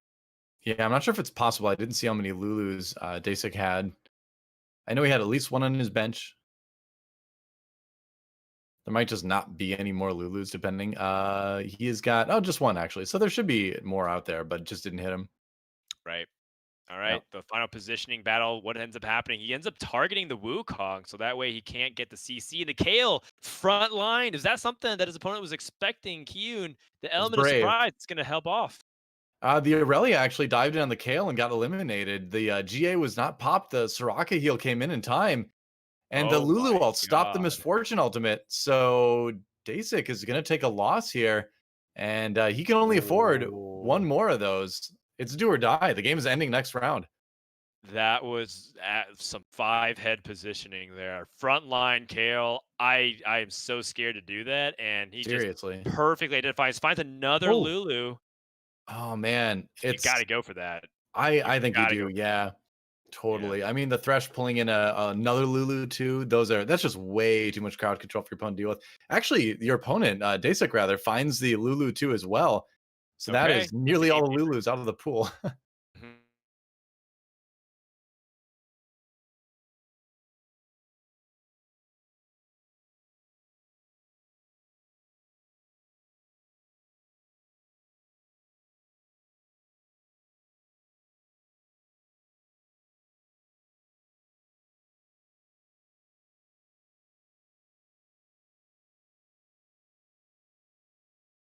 Manages to take it in the end. That was really close. Kiyoon ends with second place, but still, that is about as strong of a result as you can get. Yeah, that was super impressive from Kiyoon and Dasik. Dasik ends up getting his second back-to-back victory as well, which is not necessarily a story we were talking about a lot. Right. Really impressive performances by a couple of these players today. Gunmay with back-to-back wins, and then Dasik with back-to-back wins, and then you have Kiyoon, who's just like constantly in top three. Mhm. I'm excited to see how the standings shake up here, Doa. Yeah, and we'll take a look at that in just a moment to see how the standings are after game number 4. It is a tie for first place between Gunmay and Kiyoon. So Gunmay, by virtue of his 2 first place, is able to match the points of Kiyoon, who went third, second today. But Dasik as well, winning 2 games, which is another great note that you just mentioned. 29 points, only one behind. But man, there was a big spread between the top 3 players and the rest of the pack today. Yep, that's right. I felt like there was 3 players, Mhm. and then, the rest of the pack trying to struggle there for grabbing any points that were trickling down. But, great performance by Gunmay and Keegan today, but the tiebreaker for first technically goes to Gunmay because he's been getting first in the lobbies. Yeah. So Kiyoon on top of the lobby with 66 points overall. Crowan close behind Dasik and Gunmay, certainly threatening as well. But it is impressive to see some of the spreads that are emerging already after just 2 weeks of play. And I say just 2 weeks, but it's actually 2 out of 3 weeks. So 2/3 of the games in the tournament are done. And I believe we have Gunmay on the line now. Gunmay, are you there? Can you hear me? Yeah, I'm here. What's up, dude? How's it going, man? So last week, Yeah. last week was rough. We all saw the twit longer, but you must have practiced like a maniac because you came back today and dominated. Yeah, I've pretty much been eating, sleeping, and playing TFT or watching TFT since that last week, and this is my third tournament win then in 1 week. So coming back strong, I'd say for sure. No There you go. kidding. So what would you say with the practice over the last week? What would you say was like the thing that made the biggest impact to improve between then and now? Basically, watching other people a lot. Like I've been watching, like when I haven't been playing, I've been watching everything about like TFT. Any of the good players I respect a lot. Anyone that's climbing right now, especially those who've been climbing without using the reroll comps, because I feel like the reroll comps are not as consistent in terms of um, like tournament play, because it's very high variance if you hit or not. I feel like the Mm, standard like Kale, Jinx comps are way more consistent in getting top 4. So that's probably been my biggest change and like adjustment, I guess. cool. Yeah, so talking about looking at the future there, it seems like most of your practice has kind of been focusing on live there. How excited are you for PB? We've been hearing other players talk about it a lot.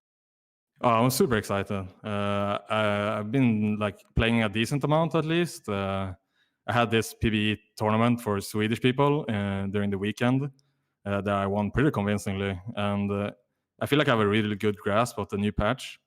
I'm gonna probably play more of it, like do a little bit of extra just before tomorrow when the ladder resets, right? But That's right. I Mhm. feel like I have a really good grasp of it. I'm looking forward to it a lot. I think I've seen like pretty much every comp between A and C like win in the Mm, challenge in-house lobbies, which is really exciting and like shows that the meta is gonna be way more healthier than the current one cost carry meta that we see a lot. For sure. Very cool. So I gotta ask, one of the comps you're most well known for is Space Jam. So what do you see as the state of Space Jam after the mid-set patch? Is it still relevant? Is it still doable? Uh, it's hard to say. Kassadin is such a huge part of that comp. Yeah. It gives you both Mana Reaver and the Force Celestial. You don't really want to run a Saya for Celestial and not have Mana Reaver. Mana Reaver has a really good interaction with Ionic Spark as well, Right. which helps win streaking. So probably won't see any Space Jam, at least in its current form. I might find a way to like pull out a new version though. We'll see. I hope so. That would be very cool. Any other questions, Frodan? No, just basically give final shout outs and any kind of things or anything you just want to say now that you have the platform. Yeah. I don't know. Shout outs. Thank you for everyone watching and rooting on me for me. It's been I want to say a stressful week, but also a really great week because I've been able to like what's it called, persevere, I guess. And I just want to say thanks to everyone who believed me to like pull through. Hopefully, my next goal is rank 1 EU West. So hopefully Ooh, you alright. guys will see me there. Hell Awesome. yeah. Yeah, that'll be Can't wait. cool. Well, congrats again on your results today. Thanks for stopping by and doing the interview, and best of luck next week when we're going to be playing on the mid-set patch. Should be fun. Thank you. Cool. See you later, man. All right. So that was Gunmay, our winner. Well, tied in points for Kiyoon, but our winner today for a Giant Slayer series, putting himself in a much better position in the standings, and quite the story too between last week and this week. It's great when you see a player kind of recognize that something needs to change, and they're able to make that change and come back stronger. Yeah, that's actually a lot harder than it sounds too. Oh You yeah. can't Not everybody in the world can just say, "I'm gonna just get better." Do It's Hmm. a process, right? And he's able to flip that switch within a week. And obviously, it could be, a couple different factors at play. So, for example, it could be that other people are focusing more on PvE and Gunmay, is a little bit less contested. But I Sure. think overall, the lesson takeaway is that he's a player that when he sets his mind to do something, do it, and very effective. So that's scary for all the other competitors because you add another player into the mix that's a threat and to be a contender for the championship. Definitely is. Well, look at our stats one more time. Gunmay jumping up to fourth in our overall standings with 45 points. Let's take a look at our schedule for next week, though, which was going to be the first week of the tournament on the mid-set patch. It's going to be awesome. June 15th, we've got a lobby with Gunmay himself again, DarkHydra, Kruar, You Need Nature's Kiting is Hard, Sphinx, and Kiyoon. That should be a good one again, seeing Kiyoon see if he can extend that lead with his play that we've seen. And then on Tuesday, Crow and Aegon, Inay, Tien, Tisik, Higa, Levdi Trotsky, and Sunny Liu. I think Lev is a player that we really need to watch coming up. I mean, anything could happen on the mid-set patch, but he had a great day yesterday.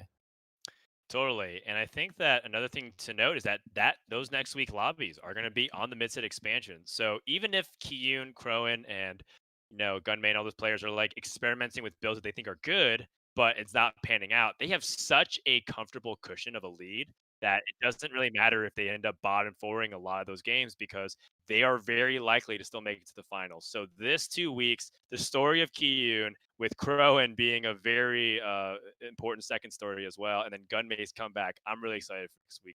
Yeah, it's been a great tournament so far. It's going to be a great tournament as we move into the mid-set expansion as well. We're going to shout out juke.gg one more time before we close for being an awesome sponsor for Giant Slayer Series, ! GSS in chat to find the page that has all the player POVs. It's worth a look, especially if you're trying to improve. You're going to be wanting to follow some of these guys' streams over the next week as you see the experimentation being done with the mid-set patch. It's going to be pretty important. But yeah, also great. Thanks for sponsoring us. And that is going to about do it for this week of Giant Slayer Series. Next week, we're on the new patch. It's going to be awesome. I can't wait. Goodbye to Cho'Gath and Kale and all the other champions. Kassadin getting eliminated from the pool, but it'll be a big welcome to everybody joining as well. Thank you for watching. And if you like what you see, definitely tell your friends about it too, because we think TFT is a great game. It's really fun to watch. It's very cerebral, a lot of cool thinking to get involved in. It's even fun to play too. So tell your friends, get this community bigger, and hopefully see you guys and many more next week. Thanks for watching. That'll be it from me and Frodan. We'll see you next time.